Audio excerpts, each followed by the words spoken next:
This is Sybert signing into Red Alert 3 on the map pool party for Game 1 of the subscriber replay showcase in the top left-hand corner as the Orange Allies.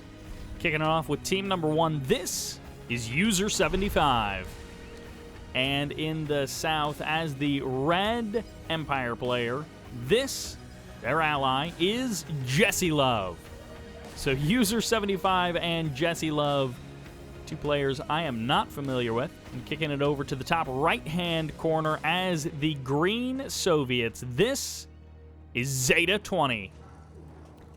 And on the south side, the bottom right-hand corner as the Blue Allies, give it up for KingKonG.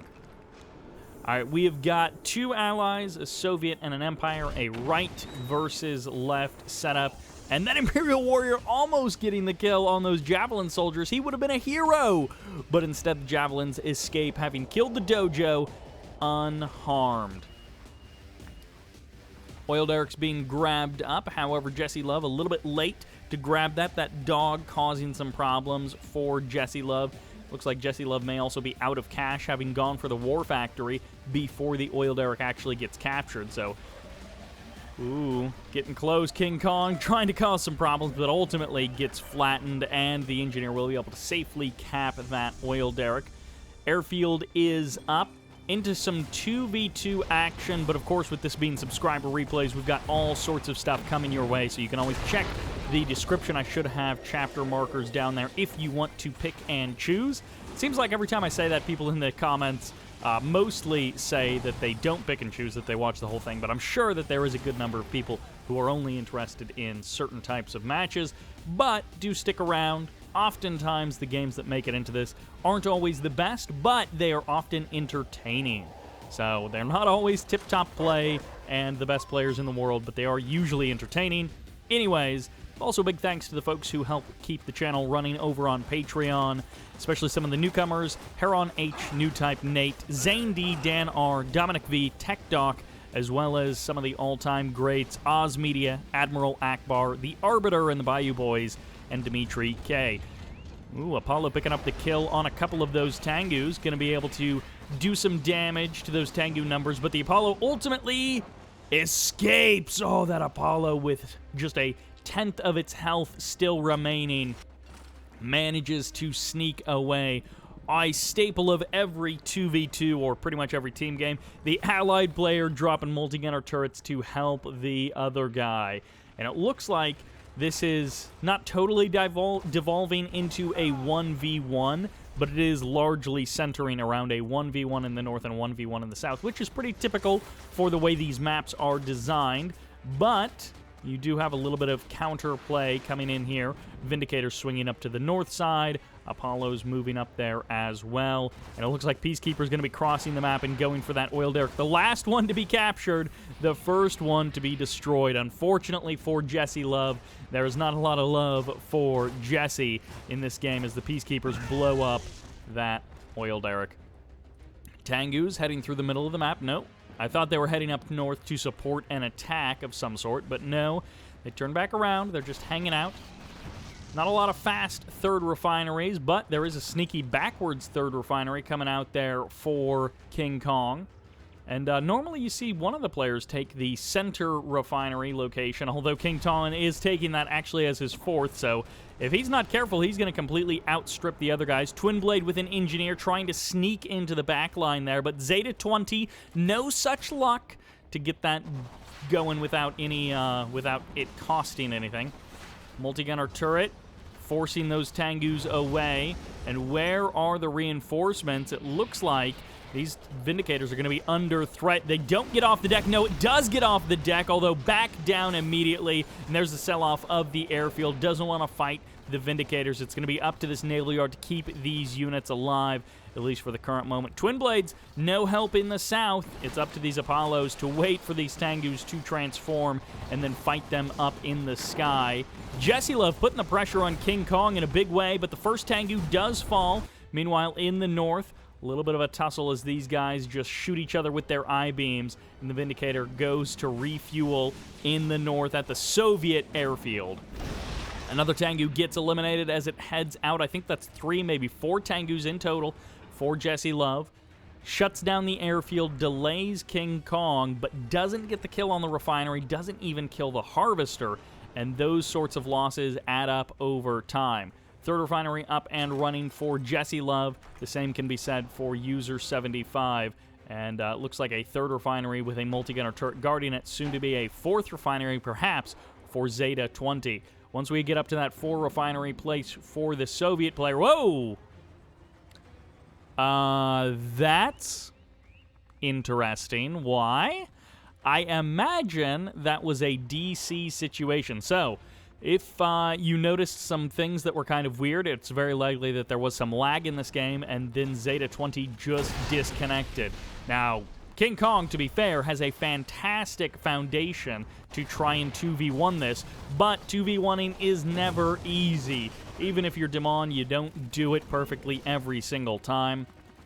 And in this particular case, he is going to be getting, I don't know, what is this, like 8 refineries worth of income, going to be fueling into a double-pronged attack. So KingKonG has got his work cut out for him, and it's up to User 75 and JessieLove to try and find multi-pronged attacks where they're both controlling individual groups of units to try and stretch KingKonG past his limits and make him break. It's not always about the big fights right down the middle of the map. Sometimes it's more about splitting up your forces, especially in a 2v1 situation.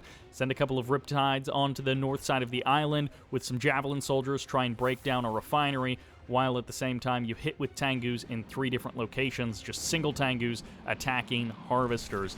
That kind of stuff can work wonders. This is like 6 Apollos going up against the Tengus, but they do have drones that in theory protect them. These Apollos absolutely shredding a good number of Tengus before they themselves go down with 4 Tengus to spare. Now keep in mind, as long as the Tengus aren't back here defending against these assault destroyers, this may still turn out okay for KingKonG overall. Harvester gets sniped and the naval yard is going to be next, but these assault destroyers moving in for the kill. Meanwhile, in the north, starting to take some damage from the Athena cannon. These multi-gunner turrets aren't going to last forever. Harvester gets crushed.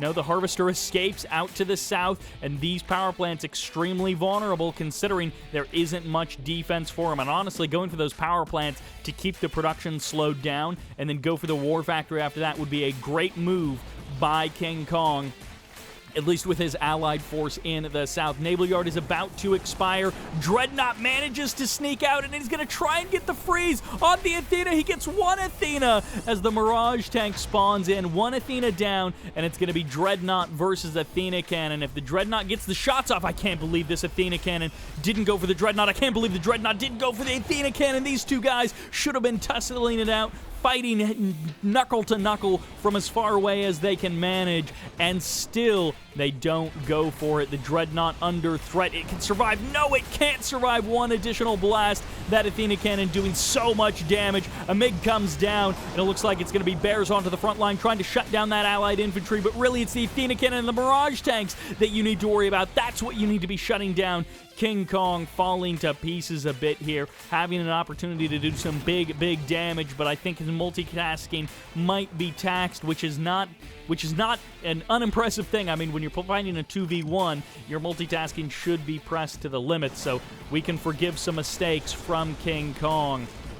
Riptide sneaks out to the side, and the Apollos are going to distract for the current moment, but there should be some strikers nearby that can transform to deal with that Riptide, no problema. Guardian tanks swing up to the north side. This is a good attacking force. Oh my gosh, is he going for the ultimate backstab? An additional Dreadnought does deploy. The Athena cannon still hasn't been killed, but these multi-gunner turrets are going to be under threat. I love this move by KingKonG, sneaking 5, maybe 6 tanks into the back line, although there isn't a lot of anti-air. Where are the Apollos now? They've all been cleaned up. Look at this, 6 Guardian tanks and an Assault Destroyer. Where's the Black Hole Armor? It's too slow. The Striker going to be buying time as the Apollo finally finds the Strikers over land, over water, and the Tengus barely not able to save that striker as this assault destroyer going for the kill. It's black hole armor absorbing the DPS for now, and the Athena cannon says, fine, you go for that black hole armor. This is given so much space for KingKonG to open up the attack on what used to be the front line, with now 2 dreadnoughts out on front, and this is a great opportunity for him to get some big infrastructure damage if he could kill the war factory. Unfortunately, another Mirage tank does pop out, but if he could kill that war factory, that would go a long way to resetting this tech for User 75. The MCV would probably be under threat as well if that war factory goes down.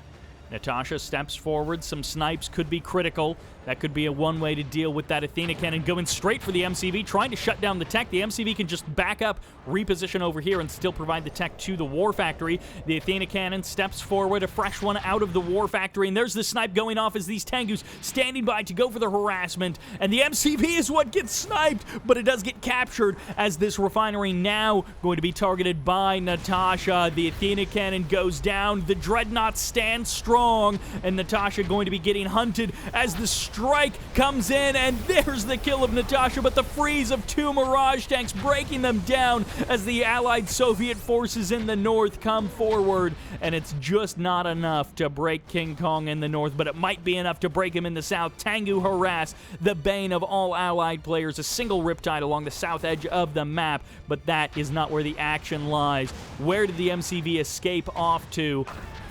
Out to the water, where the dreadnoughts can't catch him. Unfortunately, I guess you could chronosphere. You could chronosphere dreadnoughts from the interior place to the exterior place, and that would be one way of getting them around. KingKonG making some progress, but now that, oh my gosh, those V4s, I think, are what actually got the kill there. Getting the kill on that Athena cannon is fantastic, although those dreadnoughts have pretty good range, even inside of this little pool. Tengu's once again going to be doing a bit of harassment. JessieLove finding the angles, finding the opportunities to try and strike at the heart of KingKonG. Freeze comes in, this backstab Freeze, going to be able to claim a couple of V4 lives, but at what cost? At the cost of a double Vet Mirage tank. Actually, I think that Flak Cannon, Flak Trooper got all of the glory for killing off that Mirage tank, even though it did very little of the work. Harvester gets sniped once again. 2 fully heroic Tengus in the mix here as they're going to start targeting down that MCV. Needs more multi-gunner turrets to defend all of these areas from these Tengus. Natasha back out on front, going to get a couple of snipes, gets the Riptide, trying to shut down this army, and as it looks like these Tsunami tanks, 6 of them in the south, going to cause some real problems for KingKonG once they make landfall. They could honestly just cut right up the north from that southern location and do some potential pretty big damage. Tengus might just go for the transform to kill off that Twin Blade. Perfect transform of the correct Tengu. Gets the low health one. Potential for it to even gain some veterancy there as well. Now it's going to be in the sky, and it might just get shot down as these Tengus who want to stick around. There's the point defense drones activated to keep them alive. Walls trying to keep these units safe, and KingKonG once again trying to split his forces up to do as much as he possibly can. A couple of extra Tengus going down, but 3 of them do manage to escape, and now the attacks won't stop coming. Hopefully JessieLove has found some kind of rhythm that allows them to do more damage. You don't even have to engage these Guardian tanks. You can escape out to the water and then just attack somewhere else. You've got 6 Tsunami tanks. That is more than enough to do some big damage if they're not being noticed. But Cryocopter finds them at the same time. Aircraft carrier making short work of this super reactor. 2 aircraft carriers are going to find their mark. And just one more bombing run as these dreadnoughts have nothing to say about it. And the drones switch targets at the last moment. Are you kidding me? Now they're going to find their target. They're going to finally deal with that super reactor. There's the low power mode for our allied Soviet hero as he steps forward. Natasha dodges the cryo beam. And, ooh, those Riptides stepping a little bit too close to the dreadnoughts. will get pushed away. That refinery gets shut down. Meanwhile, on the left side of the map, continuing to press on down south, the tank busters getting a kill as this armor force is going to be dealt with quite easily. The harvester might just get crushed right on the edge of land there, and this assault destroyer needs to go for the kill on that refinery while the tank busters can't reach him. The tsunami tank is going to try and stop that assault destroyer from having any more fun. 5 Guardian tanks and a cryocopter going for the kill, going for the break-in of this base. There's the freeze of the refinery, gets cleaned up. The walls as well could be shortly taken down. Aircraft carriers still hanging out, and the APOC tank waiting for KingKonG to give him the order. This assault destroyer finally gets cleaned up, and the harvester barely survives the engagement, but the Cryo Guardian army might be too much for User 75 because he is too worried about using his aircraft carriers in the north to cut down the original main base of Zeta. 2 power plants down, and that is the end of that multi-gunner turret being effective. Both refineries get swiped out as Zeta is going to be trading blows with KingKonG. You take 2 of my refineries, I will take 2 of yours. And that leaves Zeta with, I think, just 1 refinery. Or User 75, excuse me, not Zeta. User 75 has 1 refinery and an oil derrick, while KingKonG, losing 2 refineries, still has like 4 or 5 working refineries spread around the map. Guardian tank's going to try and sneak away. The cryocopter already got sniped, so the Guardian tanks don't have that Overwatch providing support. JessieLove with a giant Empire army, but this is an Empire army that is potentially a very big Cryogeddon target, as one big Cryogeddon could easy freezy blast that army to smithereens. APOC tanks still standing by. Dreadnoughts also waiting for the go. User 75 has completely pivoted their strategy and position away from those Dreadnoughts. They have not been able to contest. They have not been able to deal with the interior naval power of KingKonG. KingKonG breaking off these little attack forces, which I love, but the unfortunate thing is that many of these little attack forces that KingKonG is sending out just have obvious weaknesses to air. There's not a good mix of units, and that is, of course, because he is fighting a 2v1, and he doesn't have the ability to split everything perfectly all the time with a good mix of units. Akulasab going to get trashed by these assault destroyers and the Riptides, especially if the hydrofoils get involved and weapons jam it. Yeah, that is too bad for you, Akulasab. There's nothing you can do, and it will break apart. Strikers transform. This army might have an opportunity to engage. Again, waiting for the Cryogeddon is the obvious play there for KingKonG. If he could catch the army in one of these narrow choke points, he could do some big damage. Cryogeddon fires off. I don't know if it'll even catch one Dreadnought. It does. It catches a Dreadnought, and another Dreadnought gets brought down by those Mirage tanks. The Mirage is getting sniped, getting shut down by that APOC tank. And again, I think like maybe a flak trooper or something actually getting the kill. There's the freeze, but it misses a big chunk of the army. It's enough to start the attack, though, as a Guardian tank does get frozen, and a couple of tsunamis get eaten up extremely quickly. This breaks the front of JessieLove, but will he actually give up much more than that? The assault begins in the north and in the south. Tengu's showing up on top of the army. There's the big transform that we're expecting, and this is the fight for the southern half of the map. The tsunami tank standing strong. The tank busters will not be stopped. This is too much Empire firepower for KingKonG to deal with. The allied army backs up, and the Peacekeeper's not able to engage, but KingKonG might be making headway. No, he loses his APOC tank again, just being outclassed on both fronts because he's trying to fight on 2 fronts at once. Tsunami tank pushes forward. KingKonG may be able to eat up this army, especially with the tsunami tanks diving a little too deep. They need the support of those tank busters to quickly cut through that allied armor. Now forming up, the tank busters are here. They might just get crushed if enough Guardian tanks survive, but actually no, this is enough tank busters that they could probably burst one-shot those. Oh, an aircraft carrier perhaps going down, but they could burst down those Guardian tanks if they get close enough.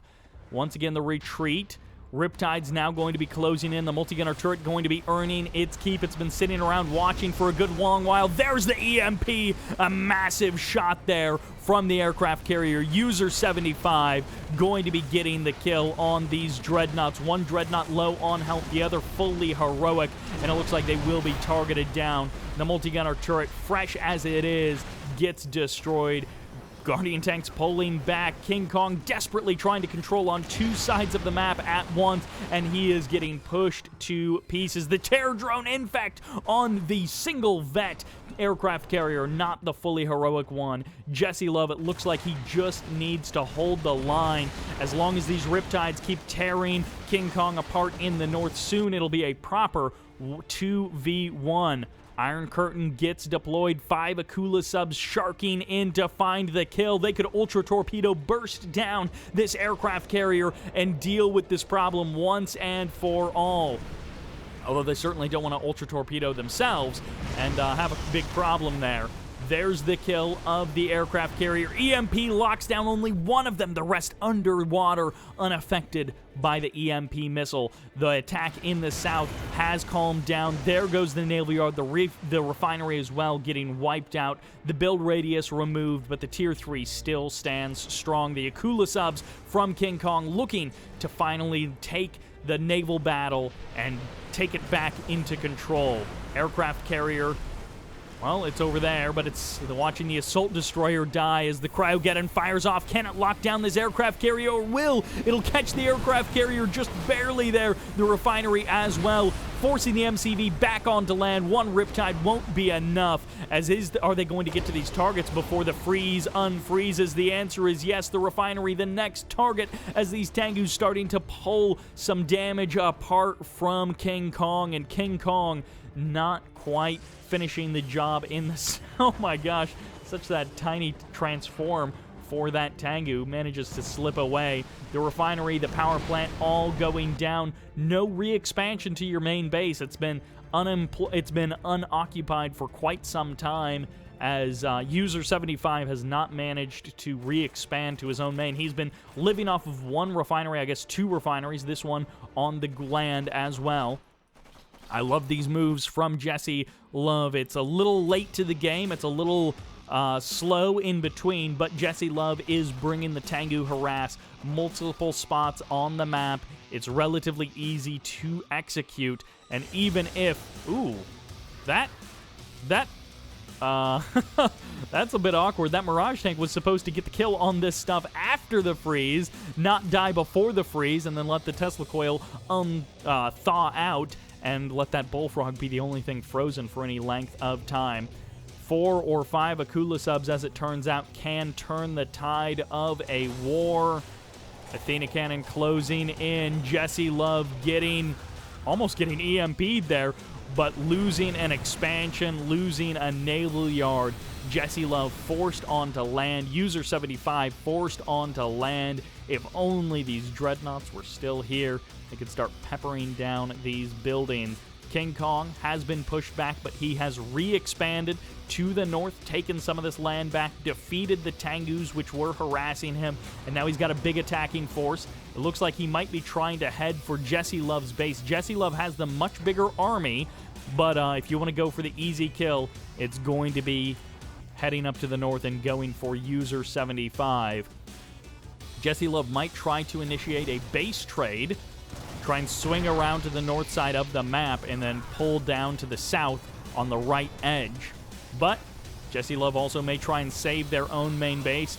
Oh, Iron Curtain fires off, kills a huge chunk of that Empire army. KingKonG bringing the plays with the Iron Curtain to kill his opponent's infantry and not to save his own vehicles. Athena Cannon fires the Aegis shield. Tsunami Tank's going to try and close the distance, but they're going just for the crush. Hugely effective here, but will it be enough? There's still so much allied armor right on the front lines. Multi-gunner IFVs getting the shots against the aircraft, as there is the final squadron crashing into the melee, and it's just tank busters remaining. There's hardly anything left on the allied side, but it's just barely enough. KingKonG claims the victory as User75 and JessieLove throw in the towel. And what a way to start off our subscriber replay showcase. KingKonG getting the win there.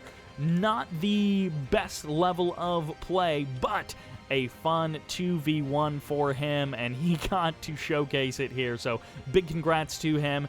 Zeta showing up for the first couple of minutes and then out of the game, but JessieLove and User75 doing their best, but ultimately their economy never really got past like 3 refineries, and then User75 losing a couple of refineries and just never rebuilding them, having some real income problems between the two of them, but that will do it for this game, for this first match of the showcase. Let's jump into game number 2. And that takes us to the classic, the always fun, sometimes super campy Carville for a 2v2v2. Sometimes we get some other matches on this map, but usually it is the 2v2v2. Let's kick it off with our left player, our yellow player in the top right-hand corner. What are directions? What are colors? What is anything? This is Mario, or Mario. His name is actually like 00M4R10 or something, but obviously it's Mario. Anyways, their teammate as the purple, as the Soviets, it's a Empire Soviet team. This is TheWankBank.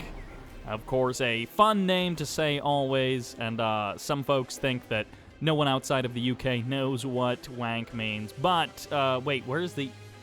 Oh, there it is. I lost the MCV for a minute. As the middle team, this is the Red Empire War Server. Their teammate as the Green Soviets. This, oh, that was almost, if that was the reverse, that would have been amazing. This is Libra. This is not DDF Libra. This is just regular old Libra. What is this? Okay, that's War Server's power plant. That's fine. That's normal. That's expected. And meanwhile, rounding out our third team as the Cyan Allies, this is Turistes, which is a name that sounds like it should mean something dirty, but I'm not sure.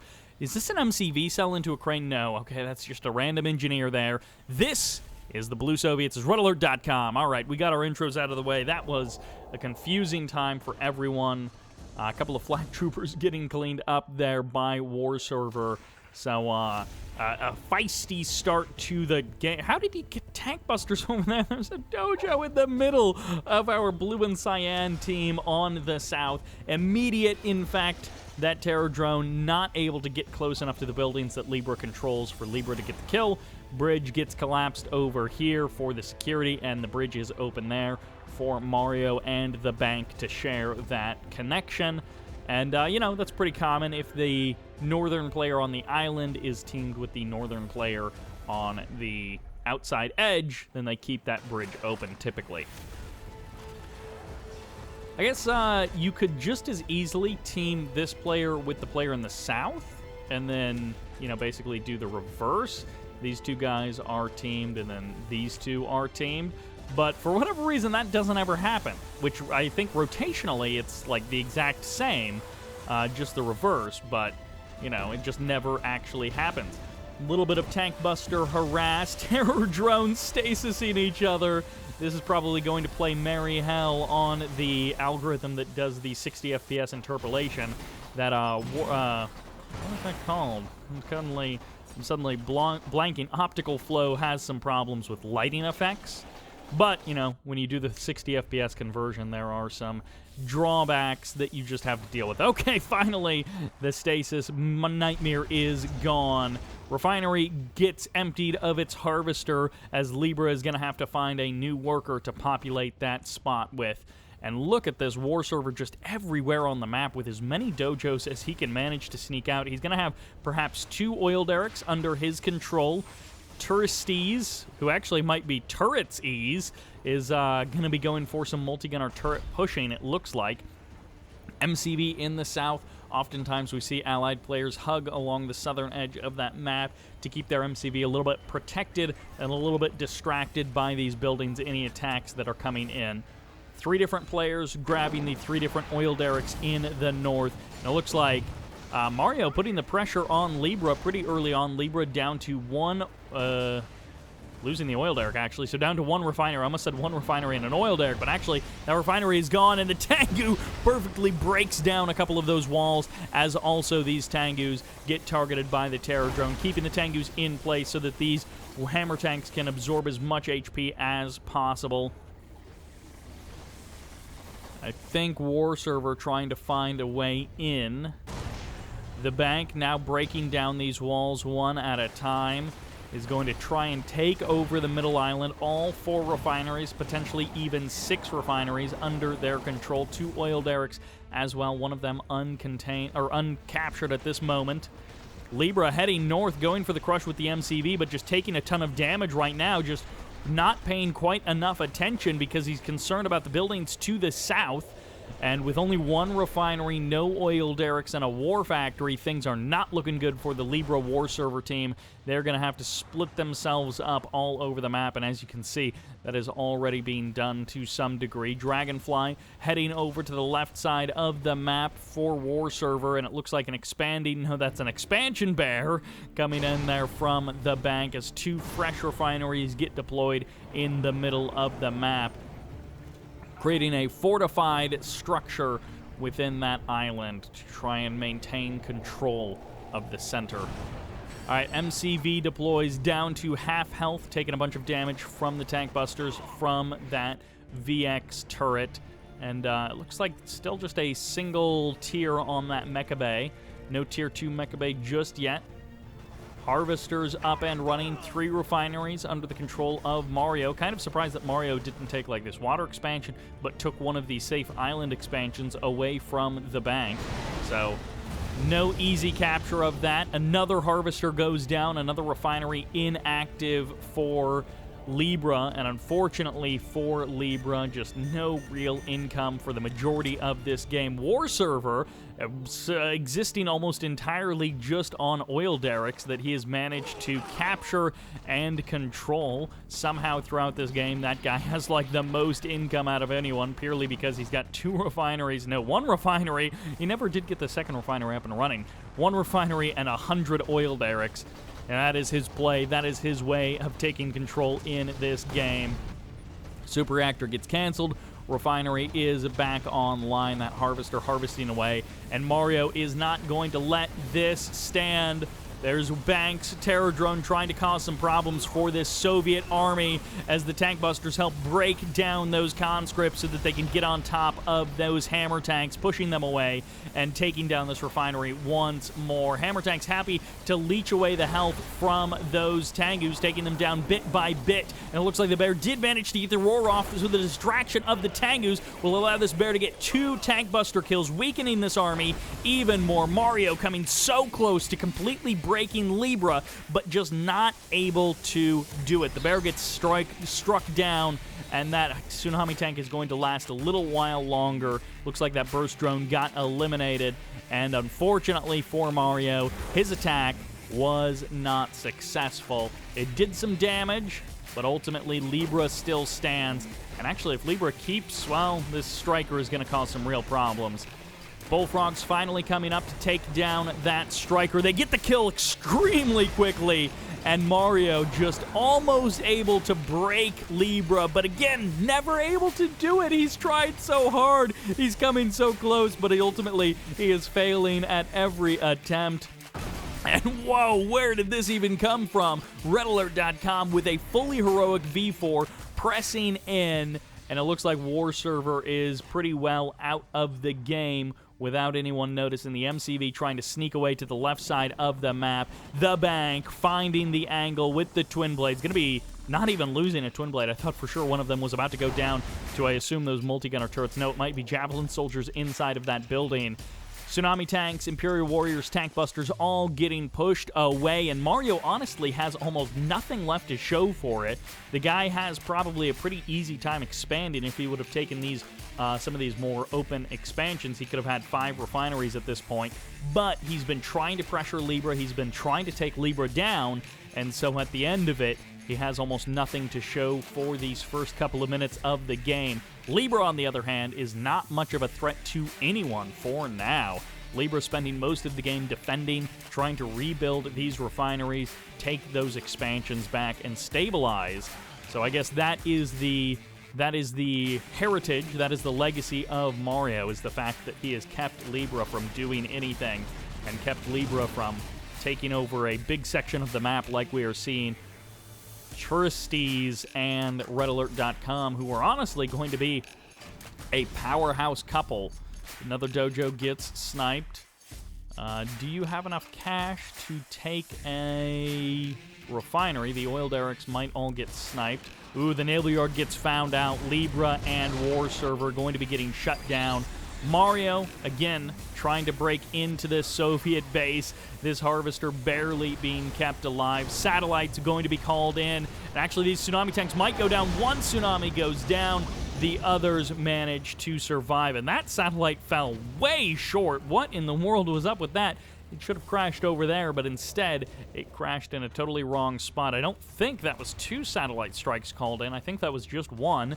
I guess it could have been Bank's satellite strike, but refinery, or that reactor, not refinery, reactor and naval yard both going down. 3 oil derricks still under the control of War Server, so he's got that extra bit of income. He's got a dojo, he's got a power plant, the MCV is still here.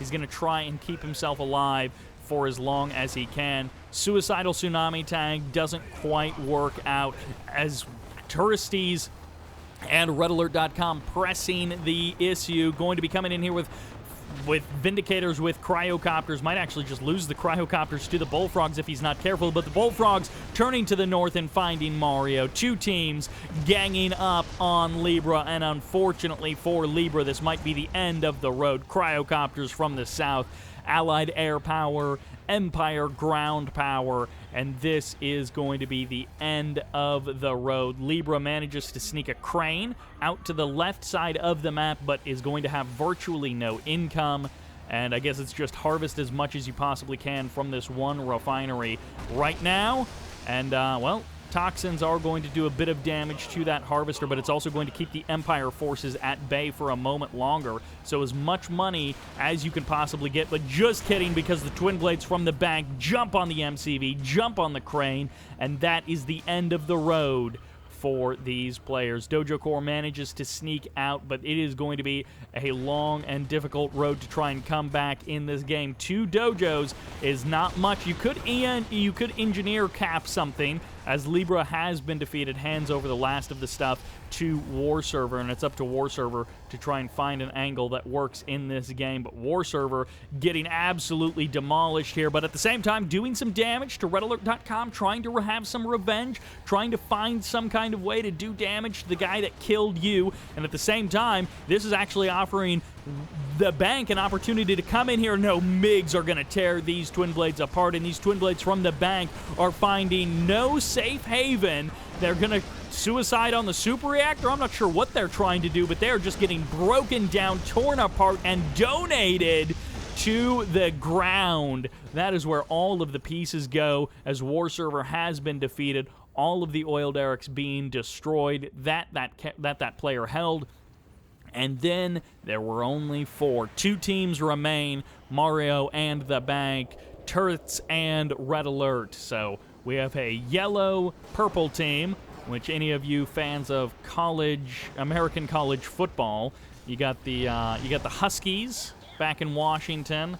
They were a local favorite, but I don't know that anyone outside of them has heard of them. And they are always who I think of with the yellow and purple color scheme.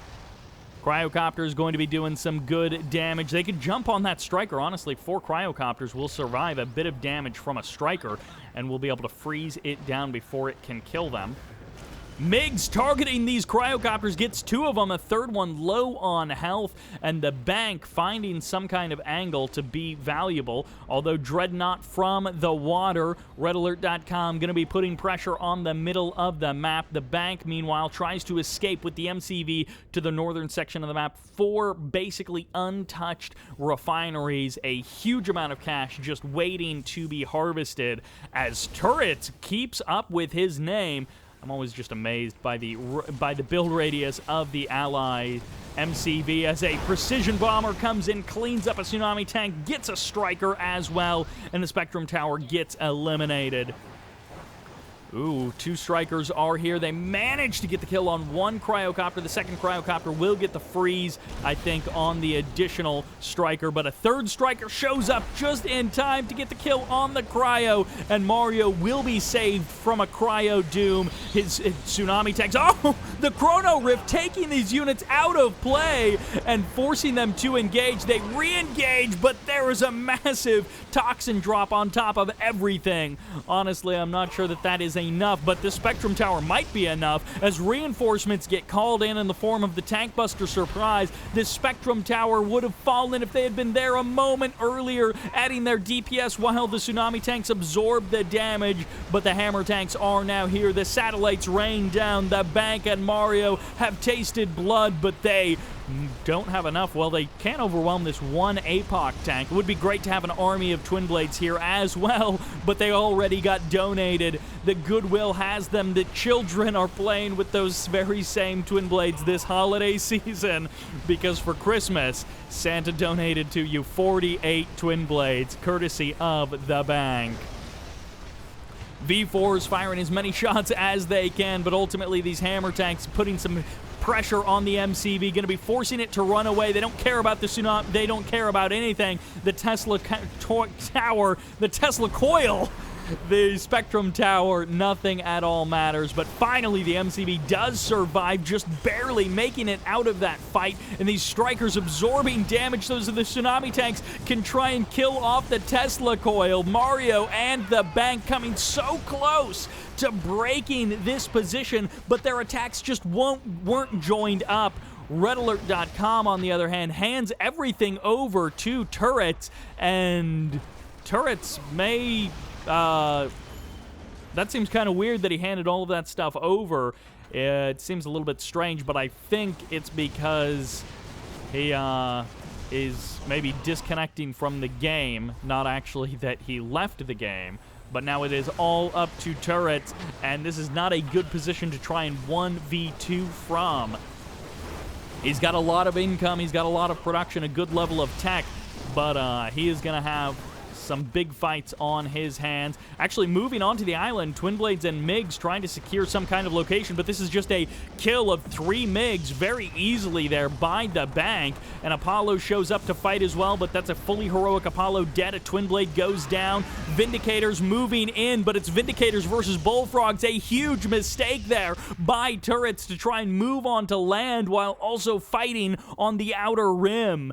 Unable to keep both groups of units alive, and Eureka Omega moves in. The snipe misses. That precision attack doesn't land, and Toxins, I think, going to be the choice for Turrets, but no, he's actually going to do something else. I'm not sure what he just called in there.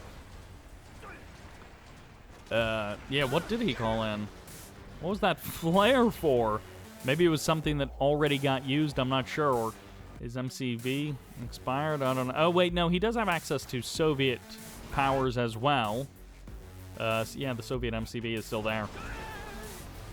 But RedAlert.com handing over those 2 tech trees. Can Eureka be stopped? Flak Troopers going to be doing a bit of damage there. The bank and Mario coming to the south. Spectrum Tower may get the kill on Eureka. There's the kill. The Vindicator doing a bit of damage as well. These Dreadnoughts way out on the water for the Turret Boy. And, well, striking down a Sentry Bomber, it looks like, as these MiGs head deep into enemy territory. And they get a kill, but is it worth it? I don't know what that was. It got absolutely pummeled by those Dreadnoughts, though. Flak Troopers jumping out of the building, but they both go down to the Imperial Warriors. Unfortunately for Turrets, he is just maybe stretched a little bit too thin. The bank has been able to expand. He lost this 1 refinery, that refinery as well. But the bank has taken 3 refineries on the island and 4 refineries off the island. So a huge amount of income for the bank, and As soon as the bank realizes that he can just attack this area over here, knocking down a good portion of the income for turrets, and then start working his way on closing the noose around the neck. Another Eureka sneaks on out. A Dreadnought in a prime position. The bank with the slow build-up, now switching into naval forces. Tried just a ton of Twin Blades, but didn't quite work out.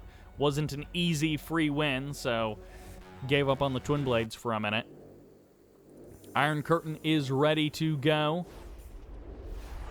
Dreadnought going to be taking the shots against this refinery. An easy win there. Natasha spawns in, gets spotted by, I think, a Twin Blade coming in. And, well, that was a short-lived refinery for sure. And inside of the building is Eureka. She may even be able to catch one of these sentry bombers, which would be a big chunk of change for Eureka. Needs to jump back into that building, needs to go for the Mirage tanks first because they will kill her quick as soon as she is out of that building. Gonna try and juggle as many units as she can. She believes in the circus. She believes in her powers. One Mirage tank down, but it's not enough, and there is the kill of Eureka just as the sentry bombers arrive in the north. They may even get a refinery. No! What was that?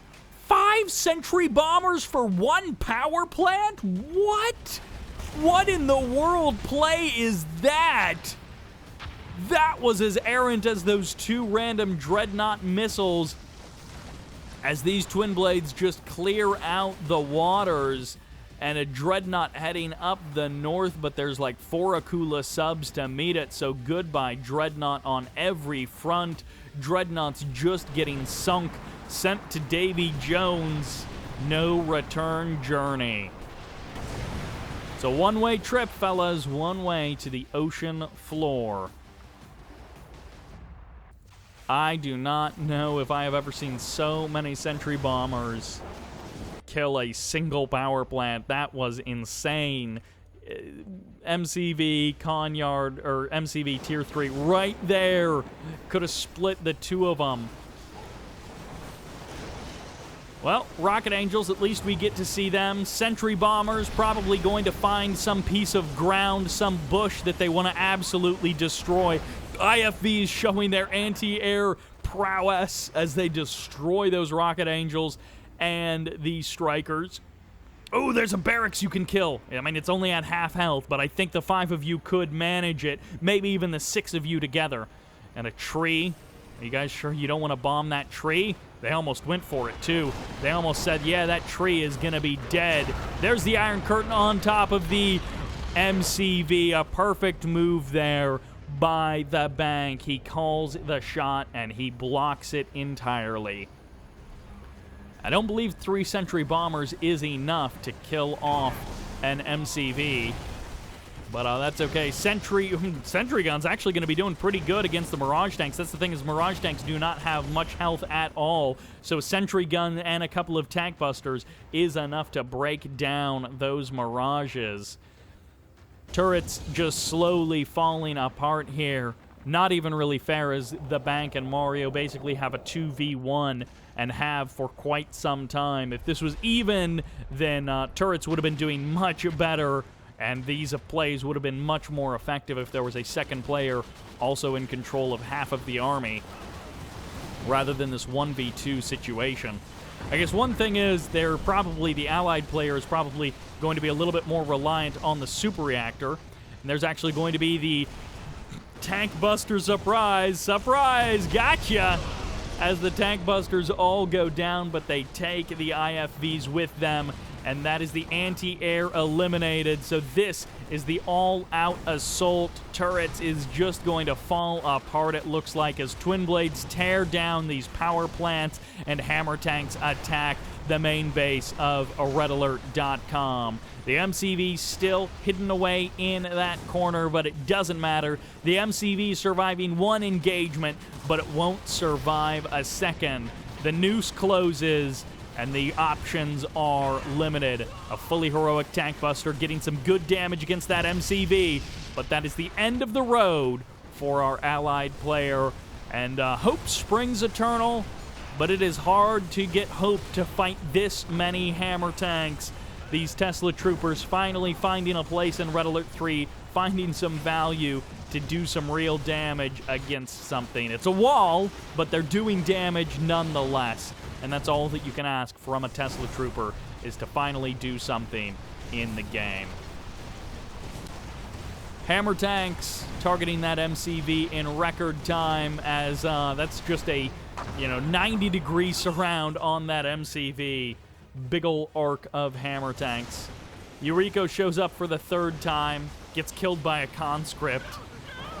She was actually able to kill the conscript, but she's actually going to be getting killed by whatever's in the building. Javelin soldiers and possibly a peacekeeper. Can you believe it? Yuriko just is not here. We've seen some games on Carville get decided by a Yuriko rush. This is the opposite. The latest Yurikos you could imagine, just getting killed by everything and killing nothing. Couple of rocket angels. Ooh, they're going to take down that conscript for sure. Iron Curtain's a single conscript just to get the kill. There we go. Turrets falls to pieces there. An unfair 1v2 that he got left with. redalertvndotcom, if he had been there the whole time, I think that game would have turned out differently. But you have to hand it to Turrets.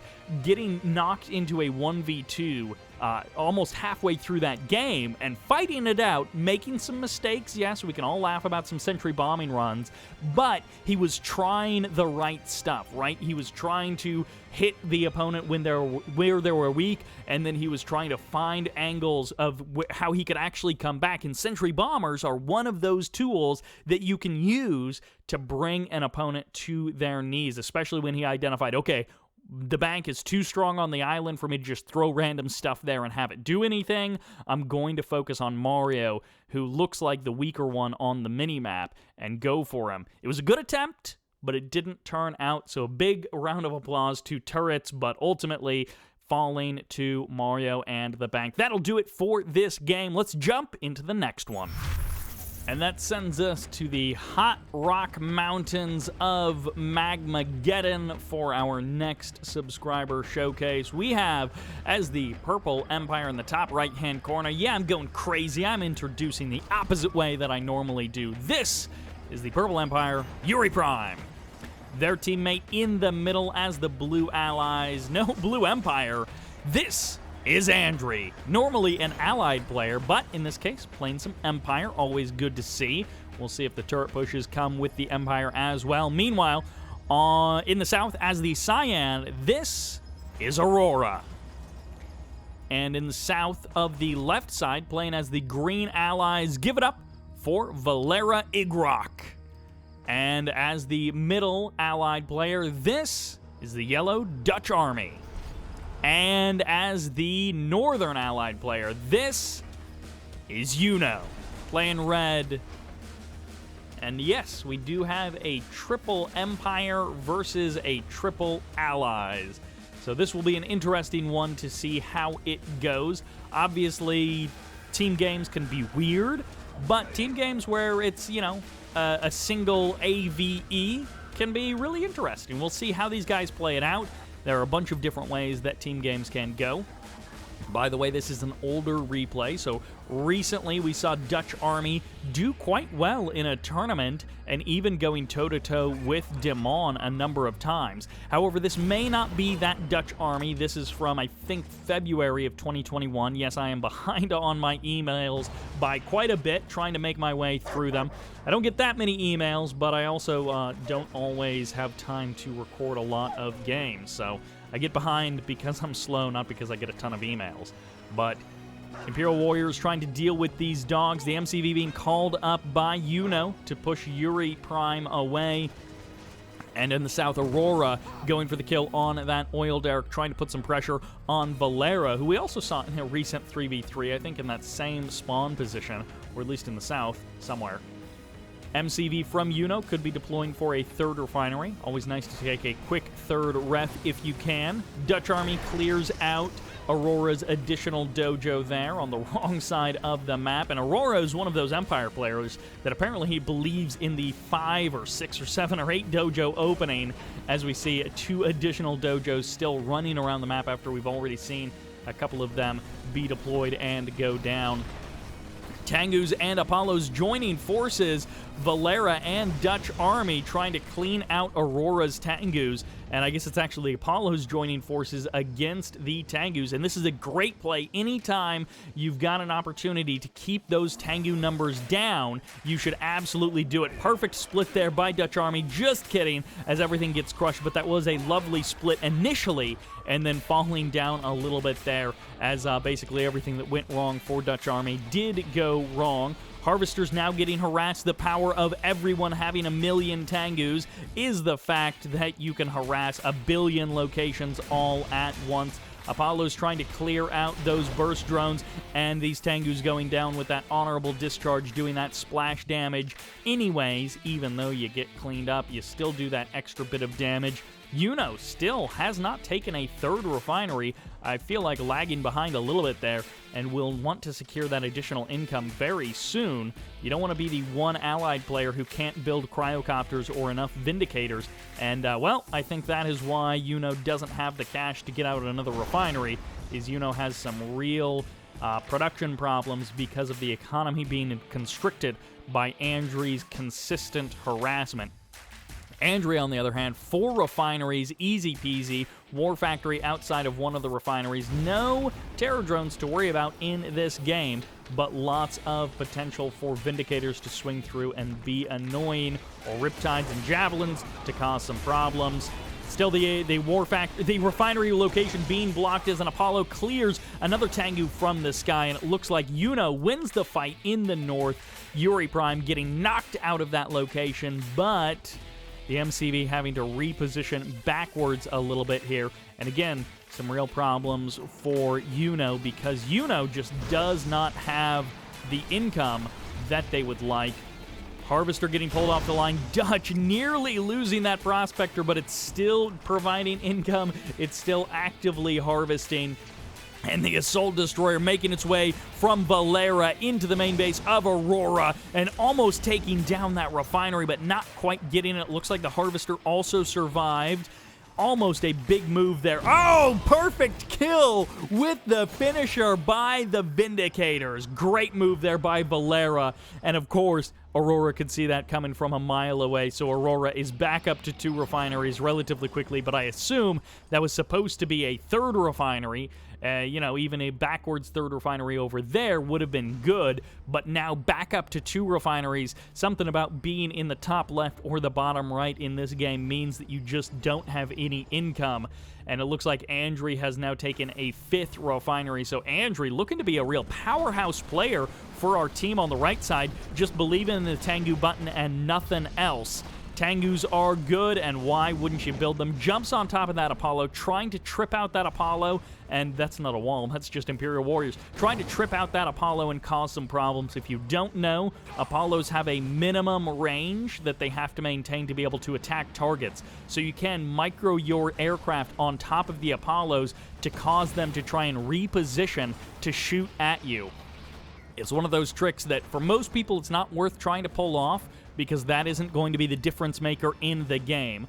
But when you're good like Andrey, you've got the spare APM, sometimes you can do that kind of stuff, and it is worth it. Every unit that survives a little bit longer definitely helps you out. And just as the 3 refineries get up and running, some of these harvesters aren't actually available to harvest. Those Tengu harasses just being too powerful from Andrey. And now the MCV being forced to be used as a battering ram means that those multi-gunner turrets are offline as well. Valera with an aircraft carrier in the south, bringing the pain to Aurora. And unfortunately for Aurora, that attack won't stop anytime soon. No economy to follow this up. The MCV perhaps retreating to a more normal northern position as the Tengus are going to be assisting the attack. Yuri Prime and Aurora trying to come in here and kill off YuNo once and for all. Even a sudden transport getting in on the action, and I would love to see a Yuriko jump out of that sudden transport, but I think it's just Tank Busters trying to get on top of that MCV, trying to even clean up these Vindicators as the Tengus close in the distance, and the Yuri Prime finding the damage against YuNo, and that MCV is not a real MCV. What was that? The deploy animation. Was that what I think it was? I don't even know what I just saw, but that was amazing. If the exit units, the evacuate passengers button, actually causes the little deploy animation to happen for just a fraction of a second with that MCV, that's amazing, as that sudden transport glitches out Red Alert 3 just a little bit. Valera in the south killing Aurora. Meanwhile, Aurora and Yuri Prime joining forces to kill YuNo in the north. And this could be a 2v2 before we know it. That's a real MCV deployed there, and it's going to be up to YuNo to try and find something valuable to do in this game. Dolphins and Yari mini-subs going to be engaging with each other. Power plant there, a power plant and MCV there. So, yes, there is some utility still for Aurora to provide. We'll see if YuNo is able to do the same. Transform from Yuri Prime as he is looking to hunt down this Konyard, kill it off once and for all. Meanwhile, Dutch Army moving in on Andrey, the two 1v1 players who are definitely the strongest in this game, joining up together to fight each other for our entertainment. Guardian tanks and assault destroyers gonna chase this MCV, give it all their worth, and this assault destroyer with the black hole armor causing so many problems for Andrey. That laser painter doing extra damage from all of these units as the spy goes for the capture and doesn't really do anything, but almost gets the impact on that refinery. MCV goes down. Andrey having some real problems as now Yuri Prime is going to be doing some big damage, again with the help of Aurora, to the forces of Dutch Army. The main base of Dutch Army is ransacked. The space cable makes a brief appearance there as the King Oni bull rushes in and gets eliminated. The war factory going down. The naval yard might be the only production facility left for Andrey, but Andrey still has a good base of income. Bull rush comes in. Another King Oni manages to get out of that war factory before it explodes. A tier 2 Empire or tier 3 Empire war factory going down. And it looks like the Tengus from Yuri Prime still standing strong. Yuri Prime starting to expand to YuNo's old location. YuNo unable to hold the tide, turn the attacks, and YuNo has like one refinery and not much else. Dutch Army losing his main base back home. This might be a do or die situation for him. He's holding on Valera to try and defend him back home while he uses his forces up front to go for the crush. Yuri Prime losing almost everything here, but will the Tank Busters stand up? No! They get knocked down. Bowling pins to be eliminated, but one Tank Buster survives. Dutch Army not realizing that one Tank Buster still doing a bit of damage could cause some problems, but no. Another power plant gets stricken down, and this refinery misplaced by Valera, perhaps out of necessity, but misplaced nonetheless and will be eliminated. Yari mini-subs as Andrey switches focus from Tengus and from the ground and air to entirely a sea-based force and a single striker way over there on the left side of the map. Gonna get taken out by this. Ooh, that IFV doesn't get the kill. Almost does, but not quite able to kill it off. Dutch Army, while fighting so well and doing so well for so long, ultimately gets jumped on while his back is turned, and it looks like he is just falling to pieces. He's got multi-gunner turrets in various places, but not enough electricity for all of them. Probably should sell some of them off just so that he can get himself back online. Aurora has managed to sneak something out.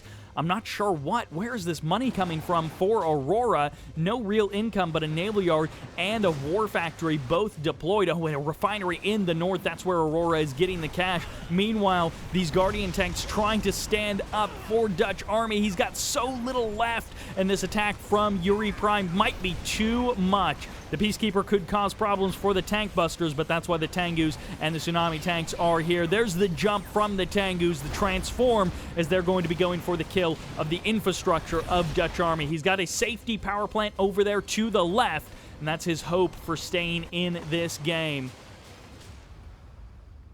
Aircraft carrier gets sunk. A Yari mini-sub being a hero for Andrey as he clears out as much of Valera as he can. A hard-fought AVE coming in here from these 6 players, and still everyone nearly represented in this game. Only YuNo has dropped out, I think, as Valera and Dutch Army fighting fiercely with tank to tank in the middle of the map as these tsunamis go down, and those Guardians stand up for yet a moment longer. Gonna try and engage with one more tsunami tank. Andrey having a moment to rebuild. I think the MCV is back online. Yes, it is. So more refineries, more harvesters coming up for Andrey. Gonna be trying to get that economy back online. Dutch Army moving out with an additional couple of multi-gunner IFVs going harvester hunting as he picks up a kill there.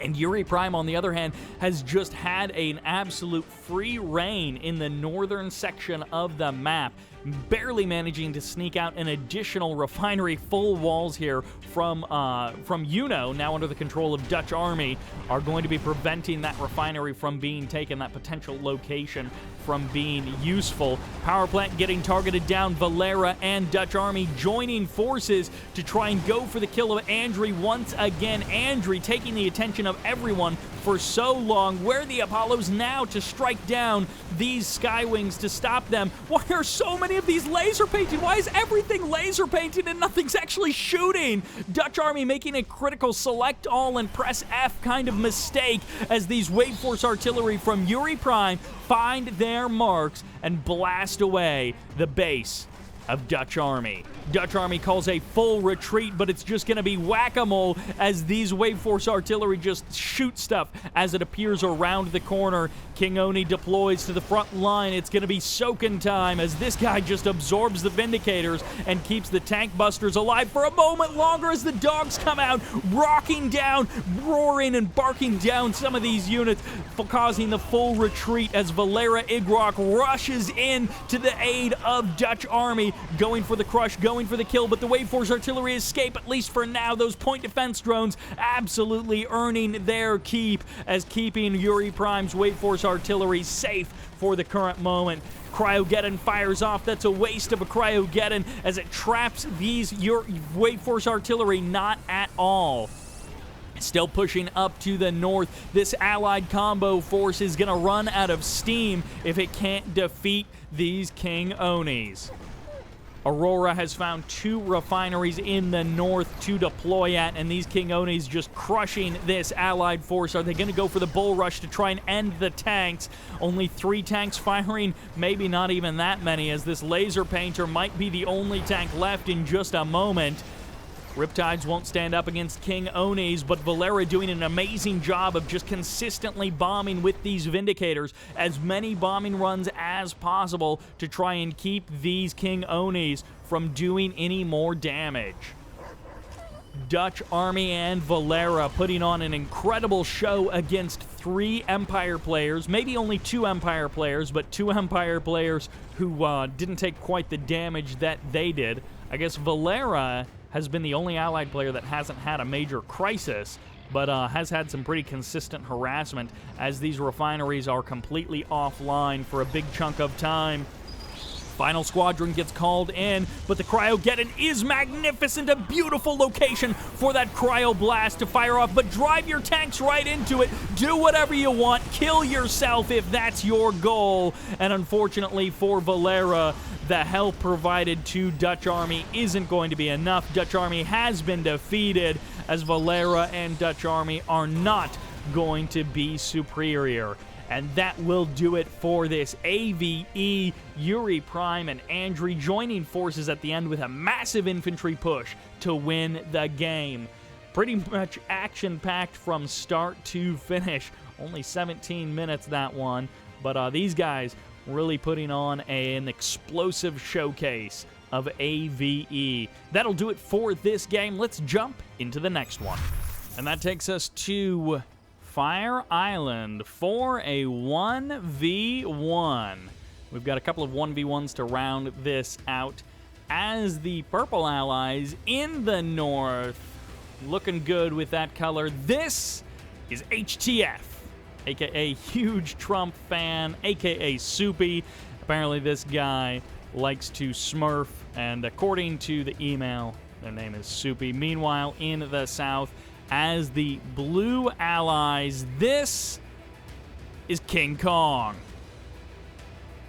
Feeling good after that win on Pool Party earlier in this video.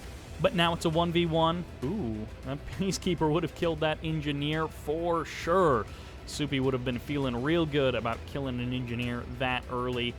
And, well, KingKonG may actually just entirely change course, redirect to the other side. Oh, double catch of that Peacekeeper, but there were additional Peacekeepers nearby to secure the kill on the dog and not let the dog get...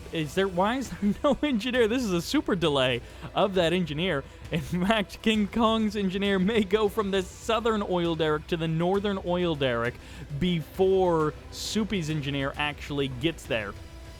Soupy trying to cause some problems for KingKonG, and it looks like KingKonG will barely get there in time.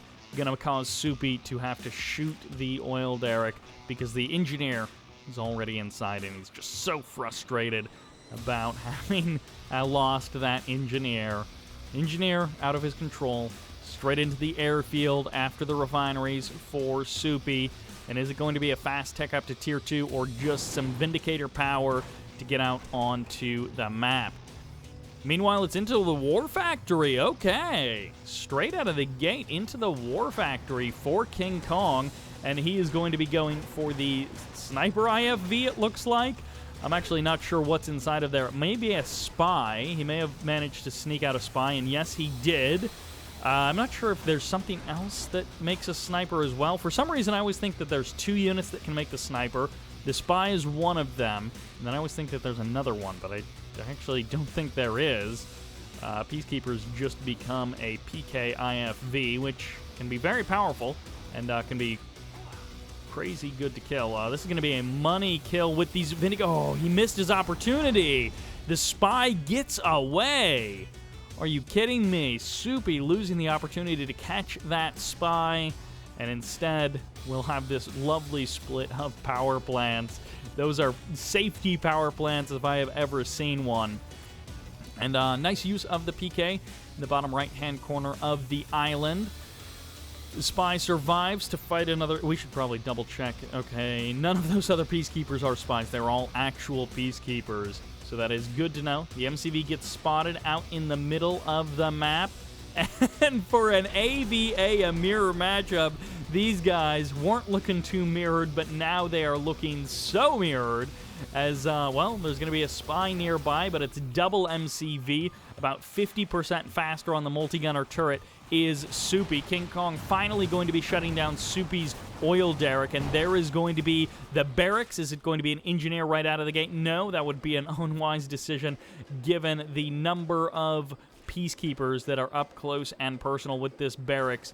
It's going to be a barracks from KingKonG, and there's the multi-gunner turret on the front line, but the dog doesn't manage to get off a single bark. It's just going to be the Peacekeeper barely getting into that PK multi-gunner turret now, and actually it's going to be IFVs going for the kill of these Vindicators, and IFVs aren't good versus ground targets, but they're great versus air targets, so 2 Vindicators going down, possibly all 3. No, the third one escapes out to the edge of the map, and it's turret v turret, as it looks like KingKonG is going to reign supreme in the turret wars, but only just barely. That spy gonna try and jump inside of that harvester, or that refinery, excuse me, or maybe just steal the harvester, which would be a brilliant move if he's able to steal that harvester away.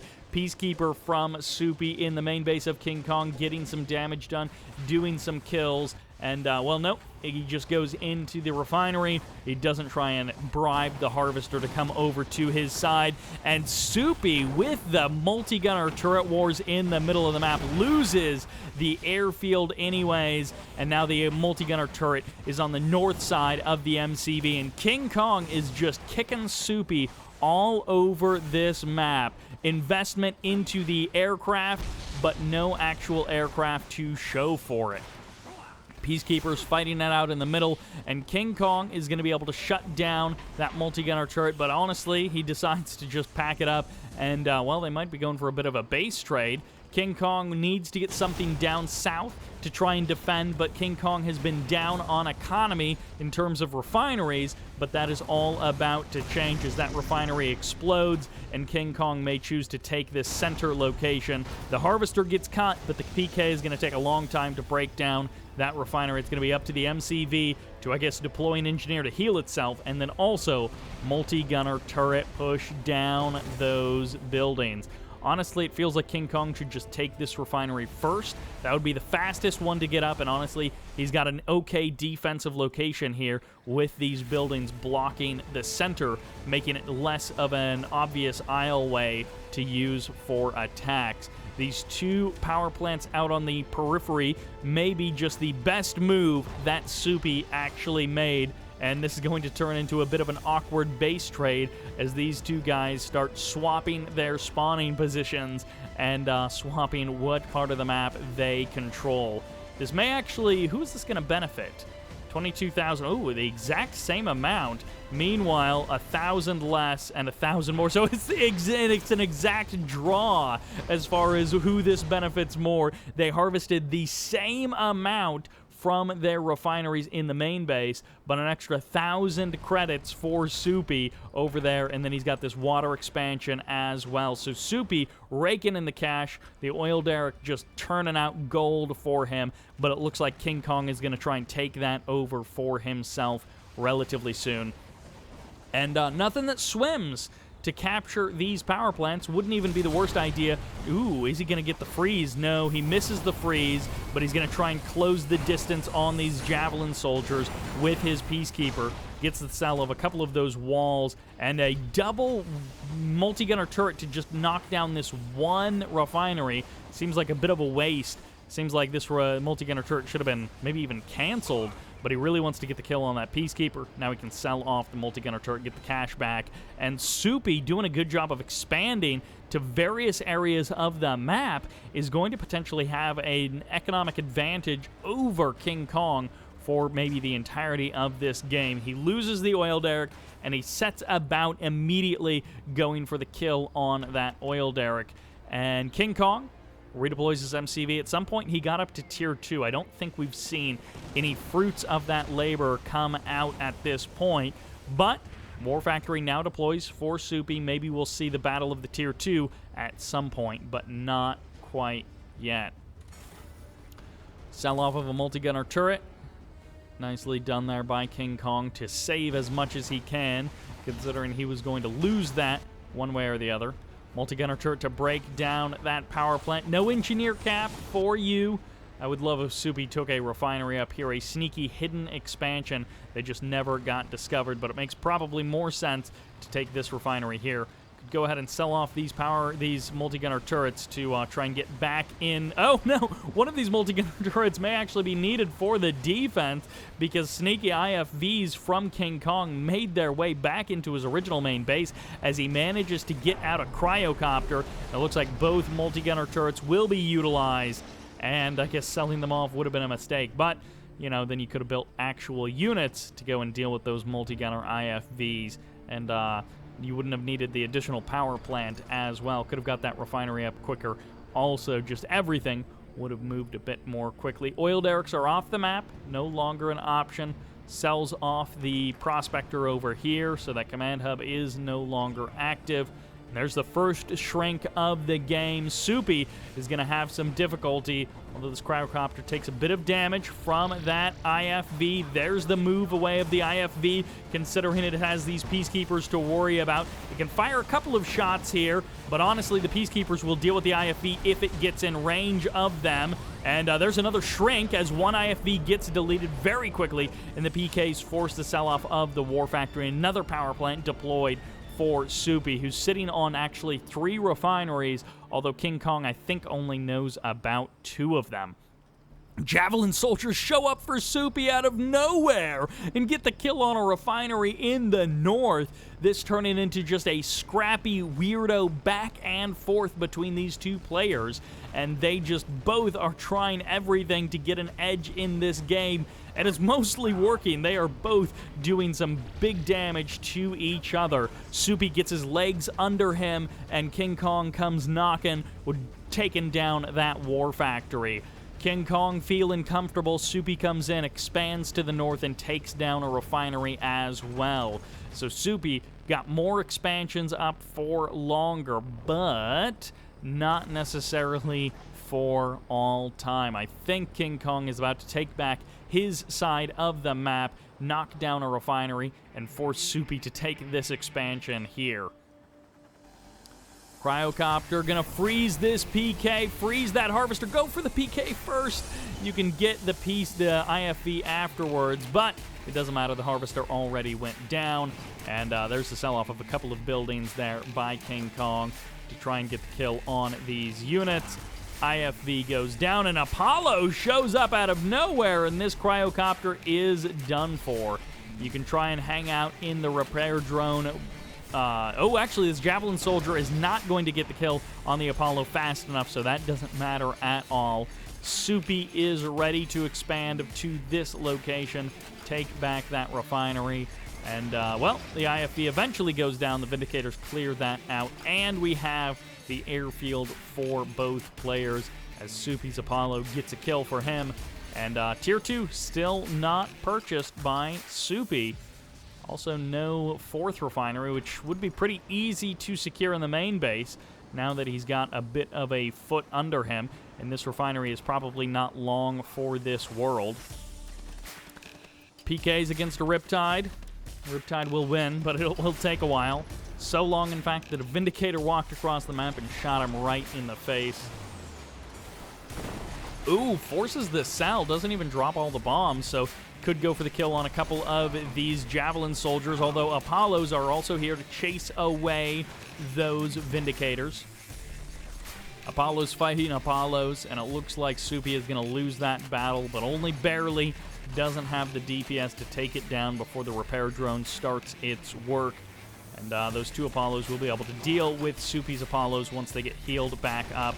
Actually, no, KingKonG engages without being fully up to health. I guess he wanted to use his Vindicators and didn't want them to take damage as they flew out. So unfortunately for KingKonG, he's not quite able to get the easy win there against the Apollos. There's the sell-off of that refinery, and back down to 2 refineries for Soupy. KingKonG in the same kind of boat.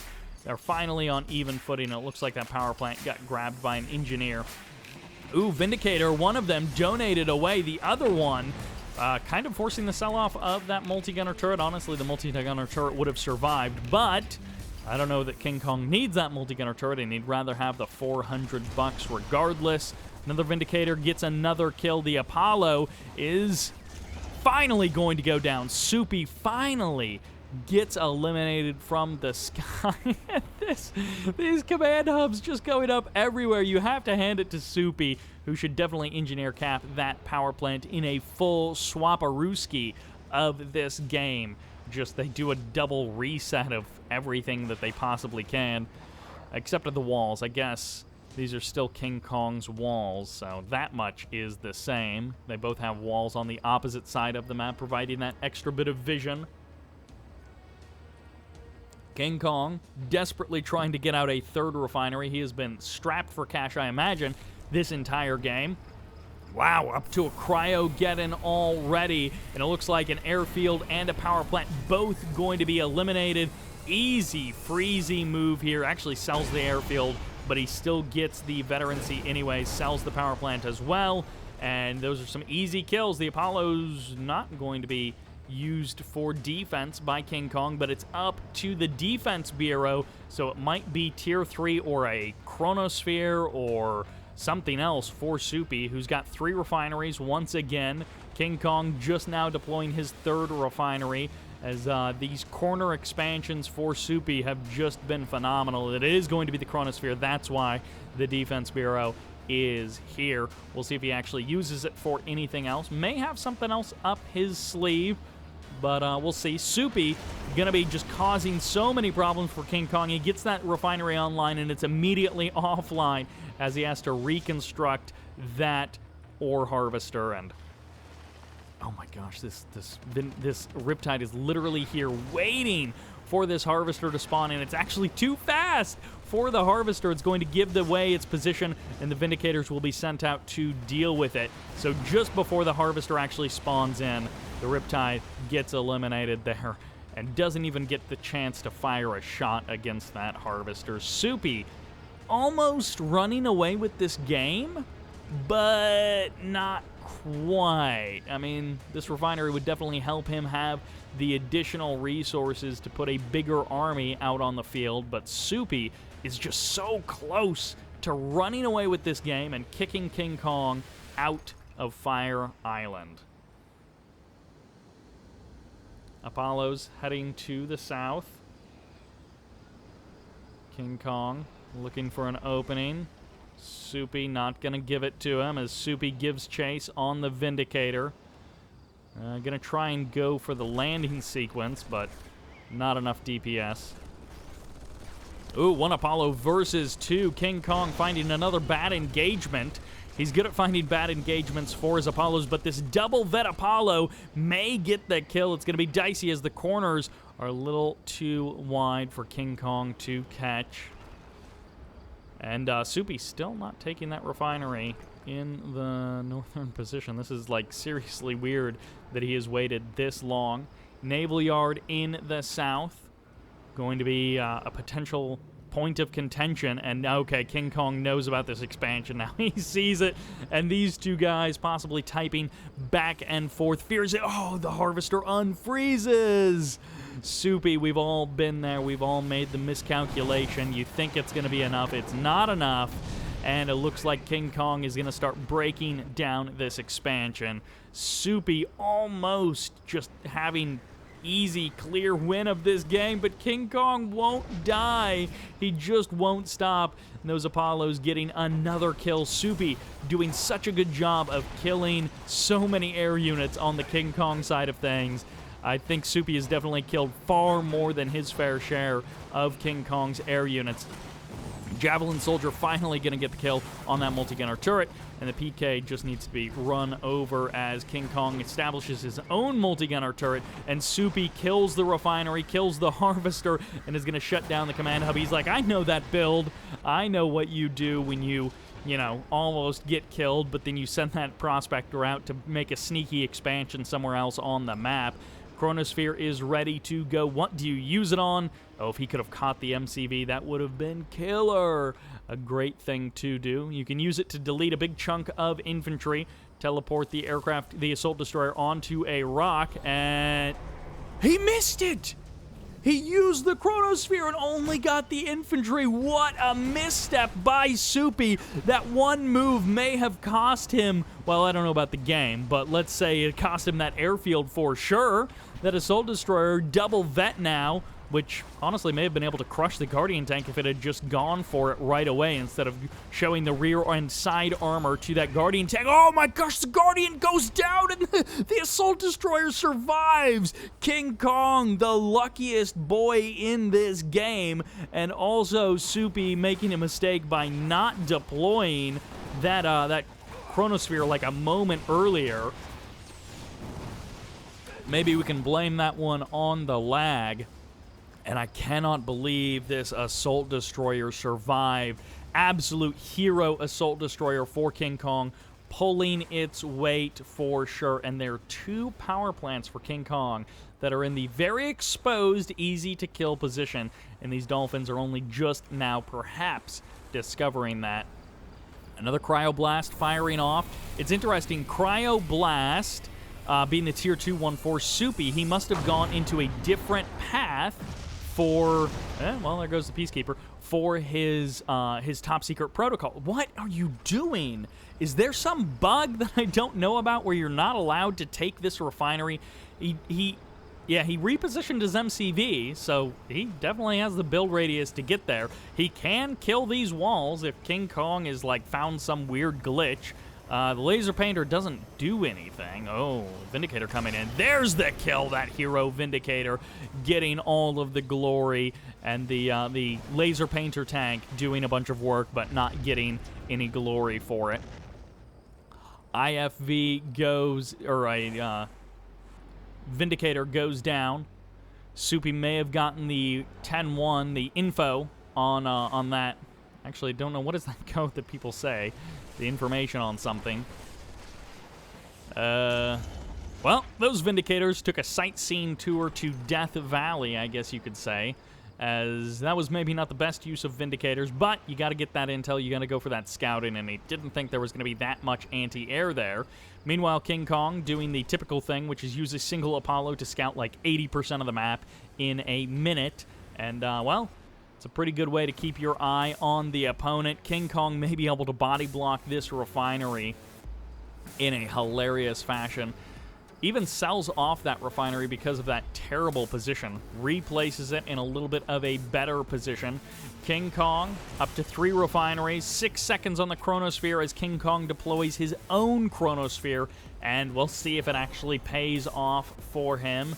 You got to be careful with your MCV rolling around if you ever move out when your opponent has their chronosphere ready. Ooh, low power mode for KingKonG.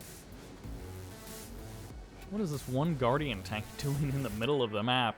Looking for a kill somewhere. Barracks in the north. Maybe could sell that guy off just to get your power back online a bit quicker. Oh my gosh, Soupy, you could cause even more of a low power situation for KingKonG. Just free damage being done there if you kill off that power plant. And ooh, this is a good way to alleviate. Oh my gosh, are you kidding? Soupy! With the precision bomber, though, he gets the double kill. And oh my gosh, these Apollos from Soupy just so easily able to clean up the forces of KingKonG.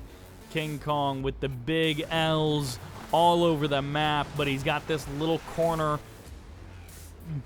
closed up tight. He's got this little corner under his control. Soupy now up to 4 refineries. Well, 3 refineries. He was at 4. He loses a refinery and something else, possibly the airfield that he had to rebuild over there. I don't know. I don't know what was there. I think maybe just a power plant, actually. As finally KingKonG is forced to sell off or destroy that. Ooh, and Chronosphere out onto the water. All of those PKs. Look at the 5. That's $2,000 worth of PKs just out onto the water. And a power plant as well. Great moves here by Soupy. And at the same time, ooh, a multi-gunner turret assault in the north. Going to be shutting down that refinery. The build radius is already gone, cannibalized at some point in the past by Soupy. And KingKonG scrambling to try and find a way to make this all work. He may be able to re-expand to Soupy's original main base and take that second refinery back. Another power plant goes down. Ooh, trying to force the sell-off so he doesn't have to use all of the bombs. But the IFV is now here to chase away those air units. Power plant for a refinery.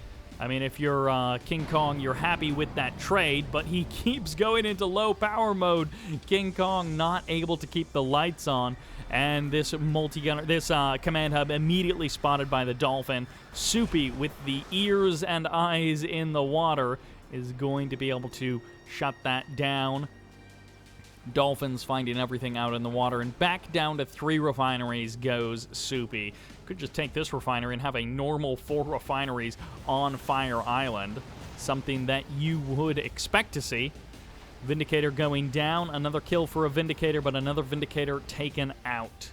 The Apollos are, oh my gosh, what are you doing, Soupy? These guys just messing around in this game. Soupy going for a Proton Collider. He's like, I don't want units. I don't want to go fight you. I don't want Athena cannons. I want a Proton Collider. So I think these guys are joking around in this game. Soupy and KingKonG. Still only tier 2, yeah, so definitely joking around in this game. These guys probably know each other, or they are just wanting to prolong this game for unknown reasons. Some of this feels like scrappiness, but when you get a Proton Collider and a Chronosphere and you've got no Athena Cannons, you've got no good units to, like, fight stuff with,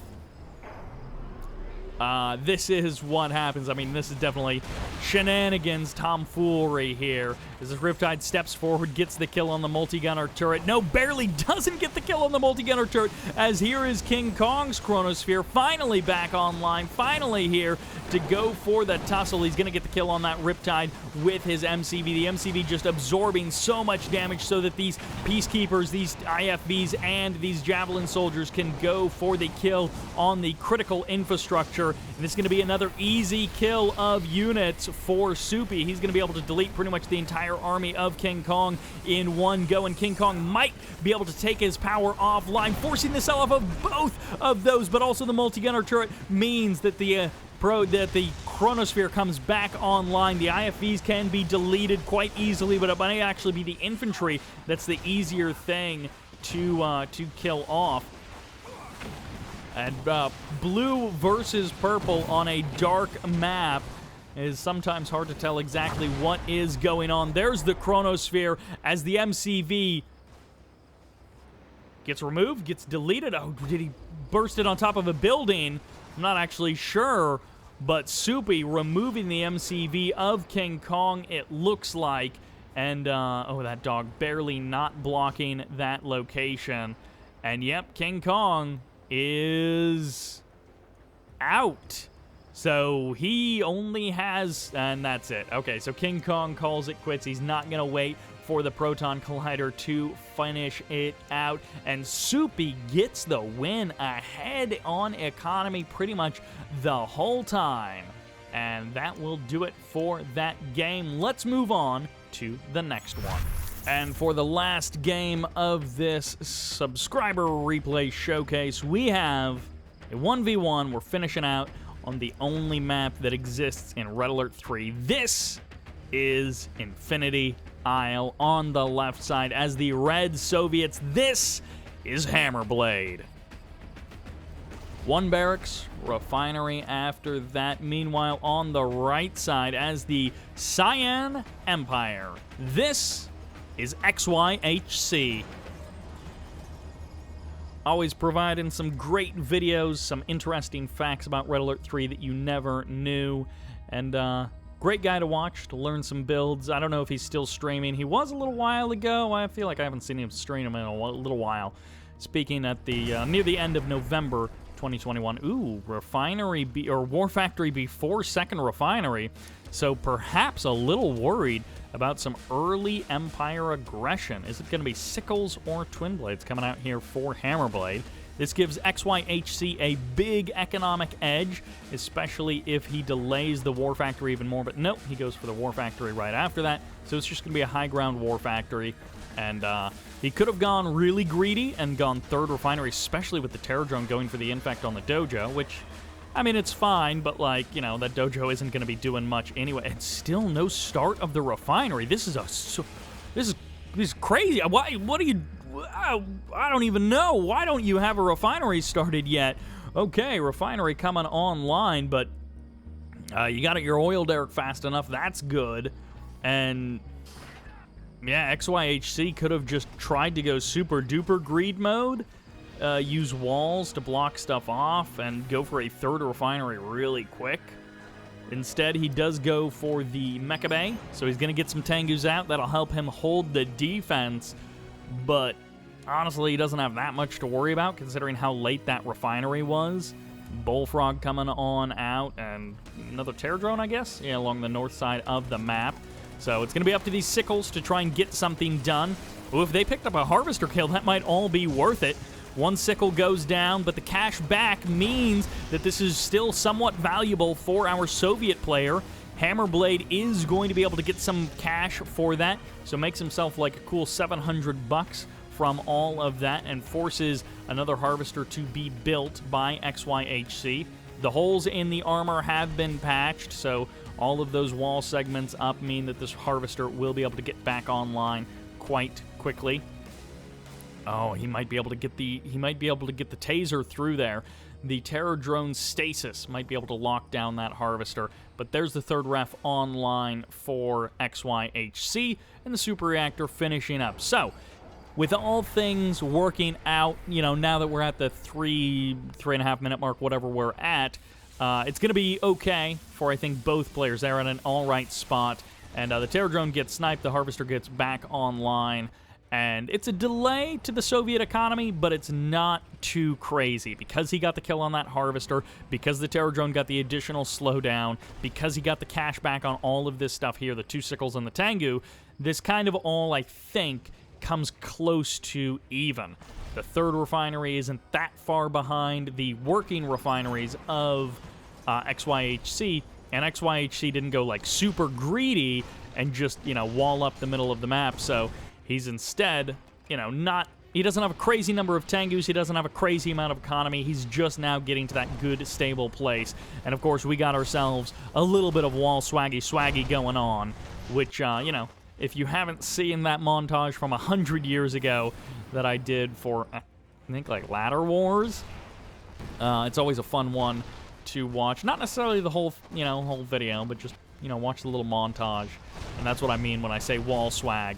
We had that actually come up recently in a different, it was Demon versus an unknown Chinese player, a guy playing under, like, the name 11.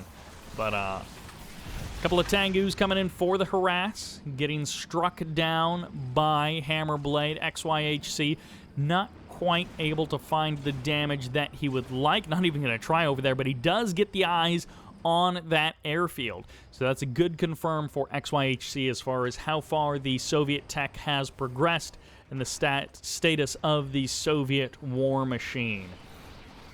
There's the transform, almost the perfect moves there. The flak doesn't get the mines on that Mecha Tengu, so it is going to be a minute before that Mecha dies, and this is just all buying time for XYHC. He's got the 3 refineries. He might be going for 4, which would be delightful if he was able to get up that number of refineries before his Soviet opponent, because now we are entering not the Soviet power part of the game, but at least the part of the game where Soviet does have a bunch of options. Getting out a single Akula sub isn't that big of a deal, especially if you're going to be taking a 4th refinery, and that Akula sub will do some big damage to any Empire expansions. MiG swings around the whole right side of the island, gets a view of pretty much everything that XYHC has going on. MiG going to be engaging with those Tengus, and the Tengu gets the kill. The MiG friends aren't around to save that MiG. Refinery and a Tesla coil being deployed over at the water expansion. Of course, a couple of strikers will deal with that quite easily, but you have to be worried about getting caught by bullfrogs somewhere out over the water. Twin Blade MiG. It's a powerful composition. Always good to use Twin Blade MiG if you can, to dodge in and out. 3 Twin Blades, fire off their rockets, then they retreat a little bit. You can clean up a Harvester pretty quick that way. Tengus and Strikers are here. The Strikers quickly clearing out the MiGs, but they're going for the Twin Blade instead, and they just want to burst down that Twin Blade. A Tengu gets eliminated, but the MiGs trade their lives for it. Last Tengu goes down, crashes into those bullfrogs. And that is what little solace that XYHC can take from this situation.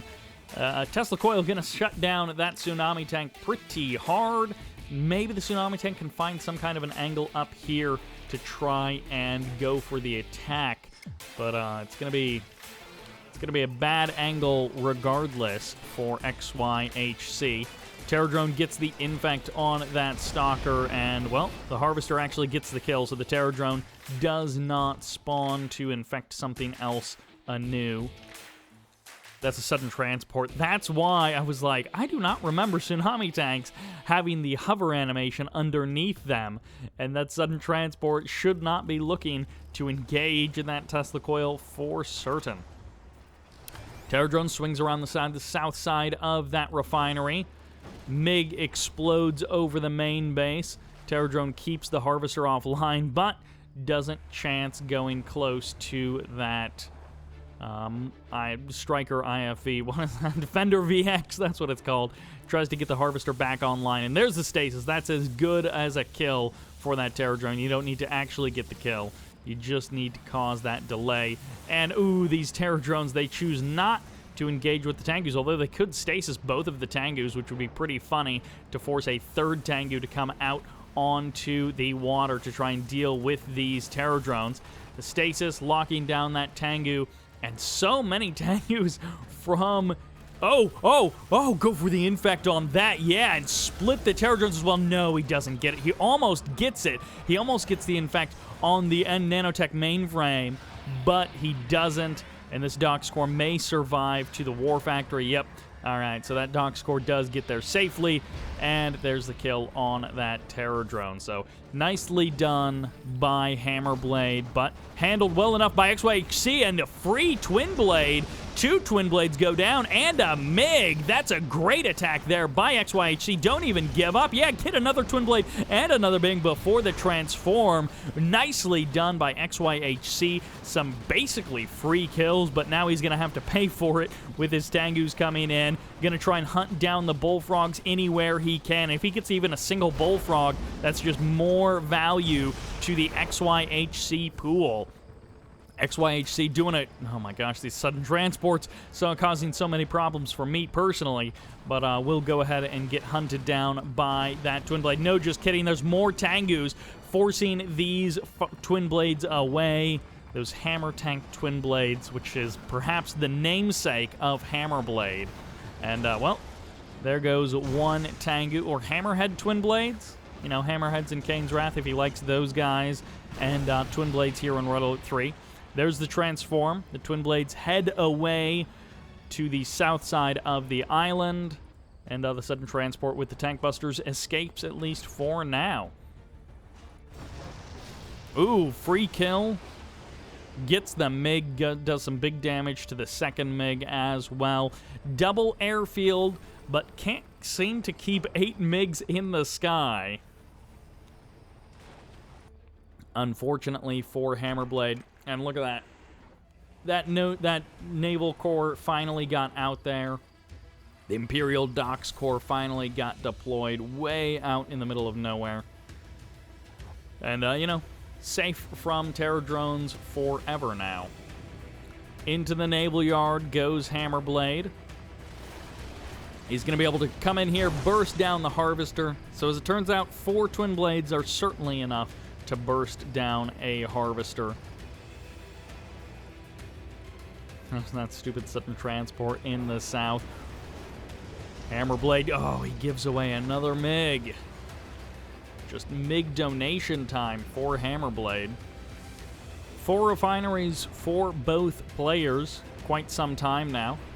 Another sudden transport, but this is not a Tier 3 dojo, so... Okay, that's a sudden... Wait, okay, no, one of these is a real King Oni. I guess you need at least one real King Oni to be able to give the duplicate command to those sudden transports.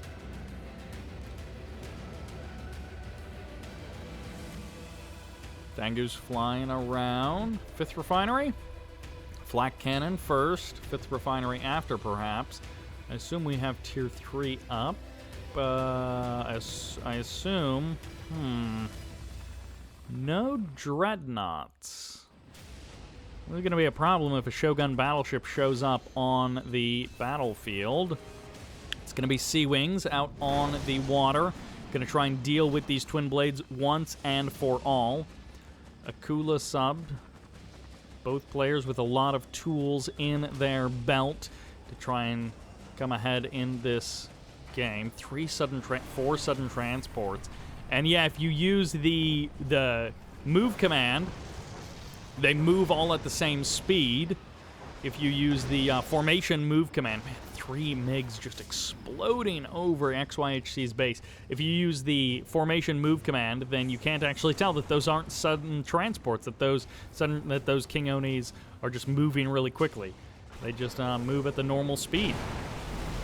Imperial Docks taking some big damage from those Ultra Torpedoes. And now it's going to be up to the Naginatana to get the kill on the Akula sub, but it's going to be Ultra Torpedoes from both directions. The Naval Yard and the refinery both under threat from this Soviet force. Another Naginatana pops on out. Yeah, Naginata, I hear you.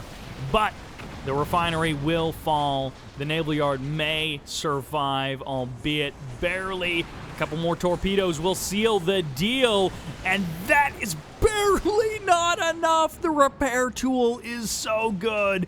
The space cable witnesses the saving of that Naval Yard. Twin Blades and MiGs showing up, and they just get deleted. Twin Blade's going to suicide onto that Naval Yard, and he goes for the Tier 2 kill. There will be no Shogun battleships. There will be no artillery on the water. And actually, the Naginatanas also need to be dealt with. And I kept saying Naginatana wrong and Naginata wrong for a long time, and then some people got attached to it, so I still do sometimes say Naginatana on purpose for those of you who might be a little bit newer to the channel. HammerBlade finding the damage, gets the kill on one extra harvester and almost the real harvester as the Akula subs go toe-to-toe with these Naginatas and eventually clean up the Naginatas as this Tesla coil comes online for just a single blast of that moment. Oh my gosh, this refinery core just out in the open. Are you kidding me? XYHC with a critical mistake there, wasting a refinery core, 2,500 credits down the drain, just going to nothing. That is no army unit that you can replace.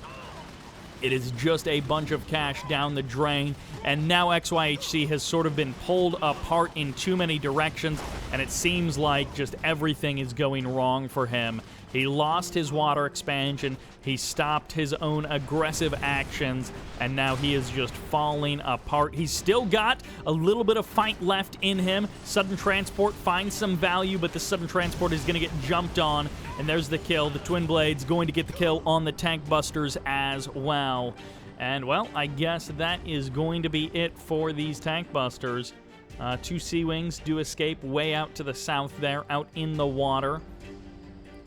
Imperial Warrior comes through the base, and I'm not sure why these Twin Blades aren't killing these tank busters. Yeah, they pick up the kills there. Should go ahead and hang out next to that Crusher Crane for a little while, and then head back out and perhaps even finish off XYHC. XYHC literally can't do anything about this. This is too many MiGs for his, two Twin Blades to do anything about. Battle Lab just now coming online for the first time, I should say. Yeah, Dreadnought would be fantastic in this position. He literally couldn't do anything about it. What are you going to do? Try and fight it with Wave Force Artillery? Twin Blades are going to come in there. Easy, kill that off. Burst it down. The Strikers could get the Twin Blades, though. But, you know, Strikers can't be everywhere. You just play to those cliffs. HammerBlade goes for the scout. The Akula sub's looking for an angle. And the Strikers, if the Strikers clear out the MiGs, that gives the Twin Blades an opportunity. The Tengus, rather, an opportunity. Bullfrog's on the ground. There's the burst of that, and he gets almost every single Twin Blade with the critical Emperor's Rage being called in there.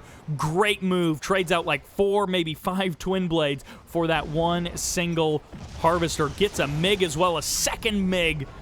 That was a very costly mistake. Overconfident from HammerBlade. And as it turns out, not quite as secure in a position as I was saying. Maybe he could have gone for the oil derrick instead. Maybe go for this harvester or this mecha bay and try and dodge in and out with those Twin Blades. Tengu's showing up in kind of a curious fashion. I'm not sure what that was about. Maybe they were supposed to go for an actual kill, but they just get cleaned up. And more Twin Blades, pretty much never a bad thing. Maybe even a Kirov, as it's going to be double pumping. Do you really have enough cash to build 2 navals at once? 2 boats at once? 2 dreadnoughts? No, dreadnought and a Stingray. I guess that's less expensive. But, well, dreadnoughts are here. And now he can't do anything about that. He could try and bring a Wave Force Artillery down and support it with a ton of Stingrays. I don't know if he has any real Wave Force Artillery left. Looks like the answer is no. Mostly he just has, wow, that's 4 fake King Onis. Not a single real King Oni. I guess there is one real King Oni over there, which has a much bigger health bar than the fake King Onis. Mig comes back across the map. Tengus and Strikers go for the transform, and where are the hammer tanks that were here so long ago? They're now too far away. The Twin Blades get eaten up, and this is just how XYHC gets some value from these units. Can go for the transform. The Bullfrogs are so far away. He could have jumped on all 3 of those hammer tanks. Maybe he would have overstayed his welcome as the MiGs search to chase him away. You better escape. You better get out of there, as those MiGs are looking for another juicy target. Power plant getting targeted down. A second power plant already been eliminated over there. And the MCV is going to have to run for the hills. Okay, it is time for HammerBlade to close the noose around the neck of XYHC. It's time for HammerBlade to take it all the way, and it looks like XYHC is just going to go for it. He's going to go for the kill, but of course 4 of these King Onis are actually just sudden transports in the greatest game of chicken. He's hoping to literally scare this guy into submission, and it looked like a big bull rush, and you're like, hey, why are none of you attacking my Soviet wall swag? And it's, of course, because they can't do anything. Those aren't real King Onis. He did break a hole through this wall, and he's going to be able to walk everything right through it. Dreadnoughts are going to free this Ore Collector from its entrapped position there.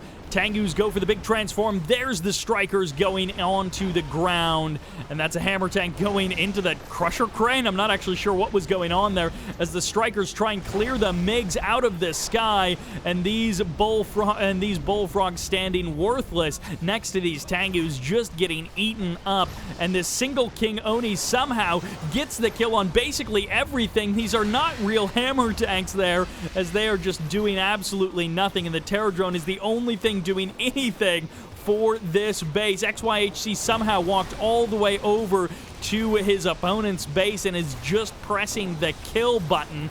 At the same time, Twin Blades are going for the base race, not even going to try and kill the power plant and the refinery, which might be the last buildings of XYHC.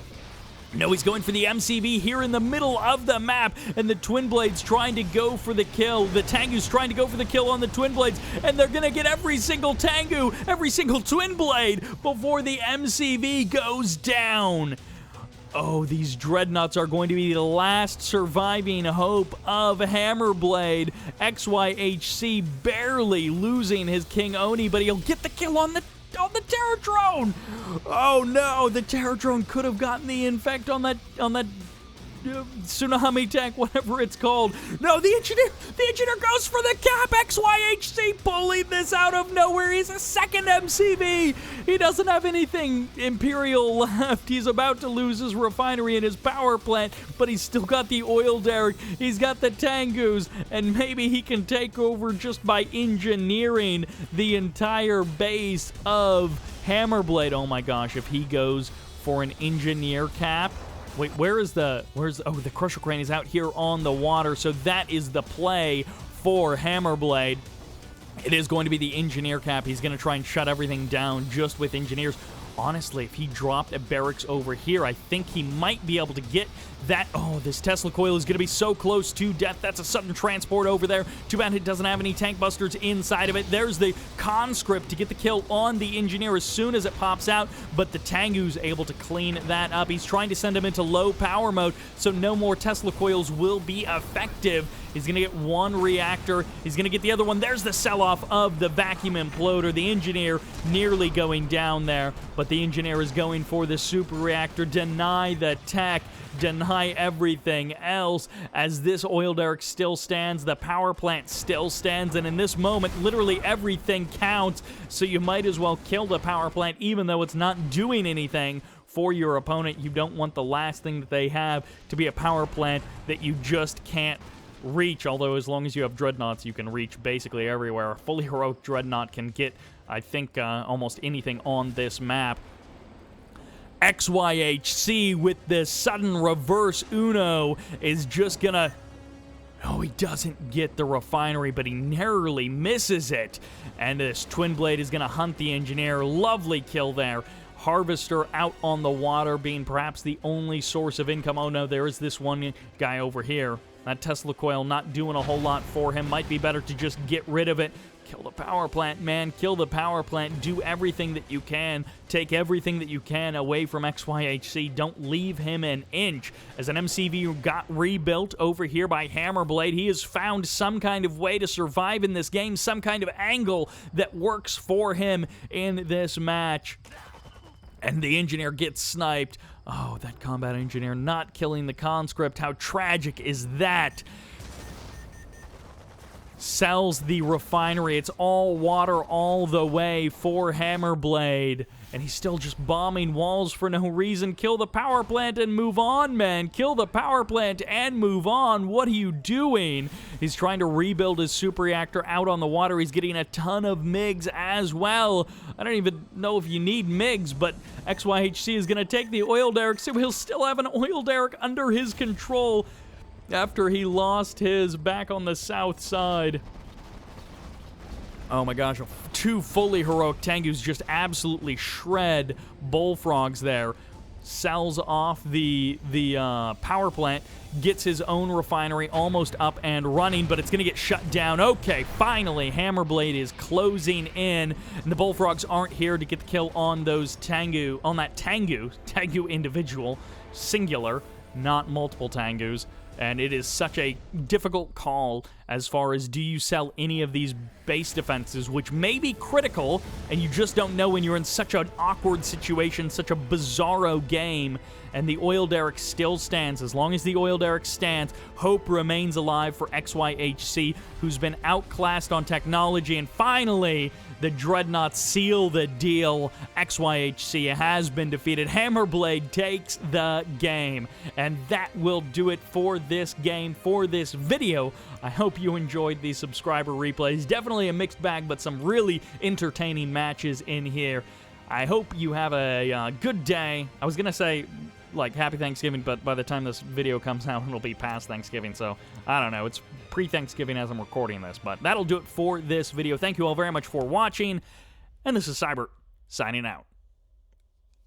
Although I guess you could be watching at any point in the future, so it might be almost Thanksgiving for you.